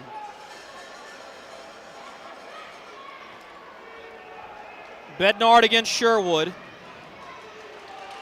Bednard wins the draw up to the point, but Oliveri wasn't ready for the pass. Free clear for Roanoke. 6-on-5 with Durante to the bench. Brought ahead by Don Oliveri. He's tripped up on the play, no penalty. So the puck will bounce back up through center. McCloy hanging on to it here. Puts it into open space. Taken by Bednard with 23 seconds to go in the game. Gave it up to Taylor Best, who lost his footing. Sherwood trying to clear. One more clear for Roanoke, may just do it. Off the near side boards. Line held one time. Now it's out. To the red line, O'Day gets it there. Now Sherwood will take the puck. He'll squirt it back. Long drive to the empty net. Chopped down by the high stick of Fraze. He'll touch it. And a perfunctory face-off awaits with 3 seconds to go in this third period. The Roanoke Rail Yard Dogs are going to get their 4th win of the season over the Fayetteville Marksmen. The Marksmen will still be 4-3-1 in the season series over this Rail Yard Dog group. But this is going to be a tough pill to swallow as the Marksmen will head back home tomorrow night and look for answers. Fayetteville's going to fall to 14-7-1, while the Roanoke Rail Yard Dogs will improve to 10-5-6. Bednard wins the draw. It doesn't matter as Sherwood getting into it with Taylor Best, who will have a few parting words. Tommy Picorni will scream some back. Doesn't matter at this point. The Roanoke Rail Yard Dogs finish the Fayetteville Marksmen by a final count of 3-1 here in Virginia's Blue Ridge tonight. But remember that last bit of parting vitriol, as it will set up a whale of a weekend coming up January 14th, 15th, and 16th between these two teams. We'll be right back with Marksman postgame to put this game on reset for you. This is Fayetteville Marksman Hockey.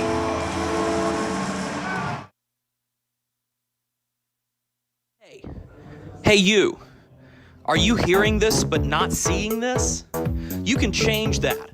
Follow along with the entire season of Fayetteville Marksman Hockey on Hockey TV. Visit hockeytv.com/subscriptions and get the SPHL TV package to watch every single Fayetteville Marksman road game this year. That's hockeytv.com/subscriptions. Experience the thrill of being a Fayetteville Marksman season ticket holder and all the benefits that come along with it, including your same great seat for 28 or 14 home games, exclusive season ticket member events, and an opportunity to enjoy discounts on food and beverage and merchandise at the Crown Coliseum. Skate to marksmanhockey.com/season tickets to learn more.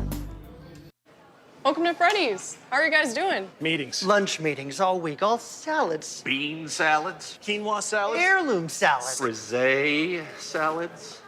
Sometimes a guy needs a Freddy's Original Double, Chicago Dog, and a Turtle Sundae. Make that 2, please. 3. Absolutely. If you're gonna be bad, it better be good. Being bad never tasted this good. Freddy's, the experience that puts a smile on your face and the taste that brings you back. Something big is coming. Something so big, it'll change the world of chicken sandwiches. Zaxby's new signature sandwich with Zax sauce or new spicy Zax sauce. Because the chicken sandwich war ain't over yet. The new signature sandwich. All the other little sandwiches can run along. We'll take it from here.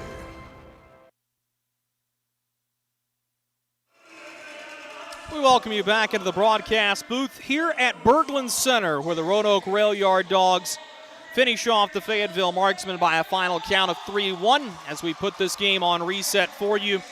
Started off well for Roanoke, even though the Marksmen had a good push early in the first period. It is Matt O'Day scoring the game's opening goal, 17:38 into the first period from Brant, Sherwood, and C.J. Stubbs.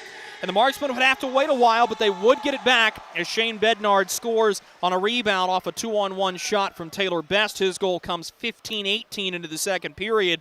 But at 17:04 into that middle frame of play, Jeff Jones, lurking on the near side goal post, scores what will end up being the game-winning goal. In the third period, Brant Sherwood converts on the power play, as in the last two games, Roanoke has now scored a power play goal in each against the Fayetteville Marksmen. They are 2 for 2 on the man advantage in the last two contests versus this Marksman team. 3 stars of the game are brought to you by Bubba's 33. Good food, great times. You can visit Bubba's 33 at the Westwood Shopping Center in Fayetteville. Third star of tonight's game is Matt O'Day with a goal. The second star with a goal and an assist, Brant Sherwood. And the first star with a goal and an assist is Jeff Jones.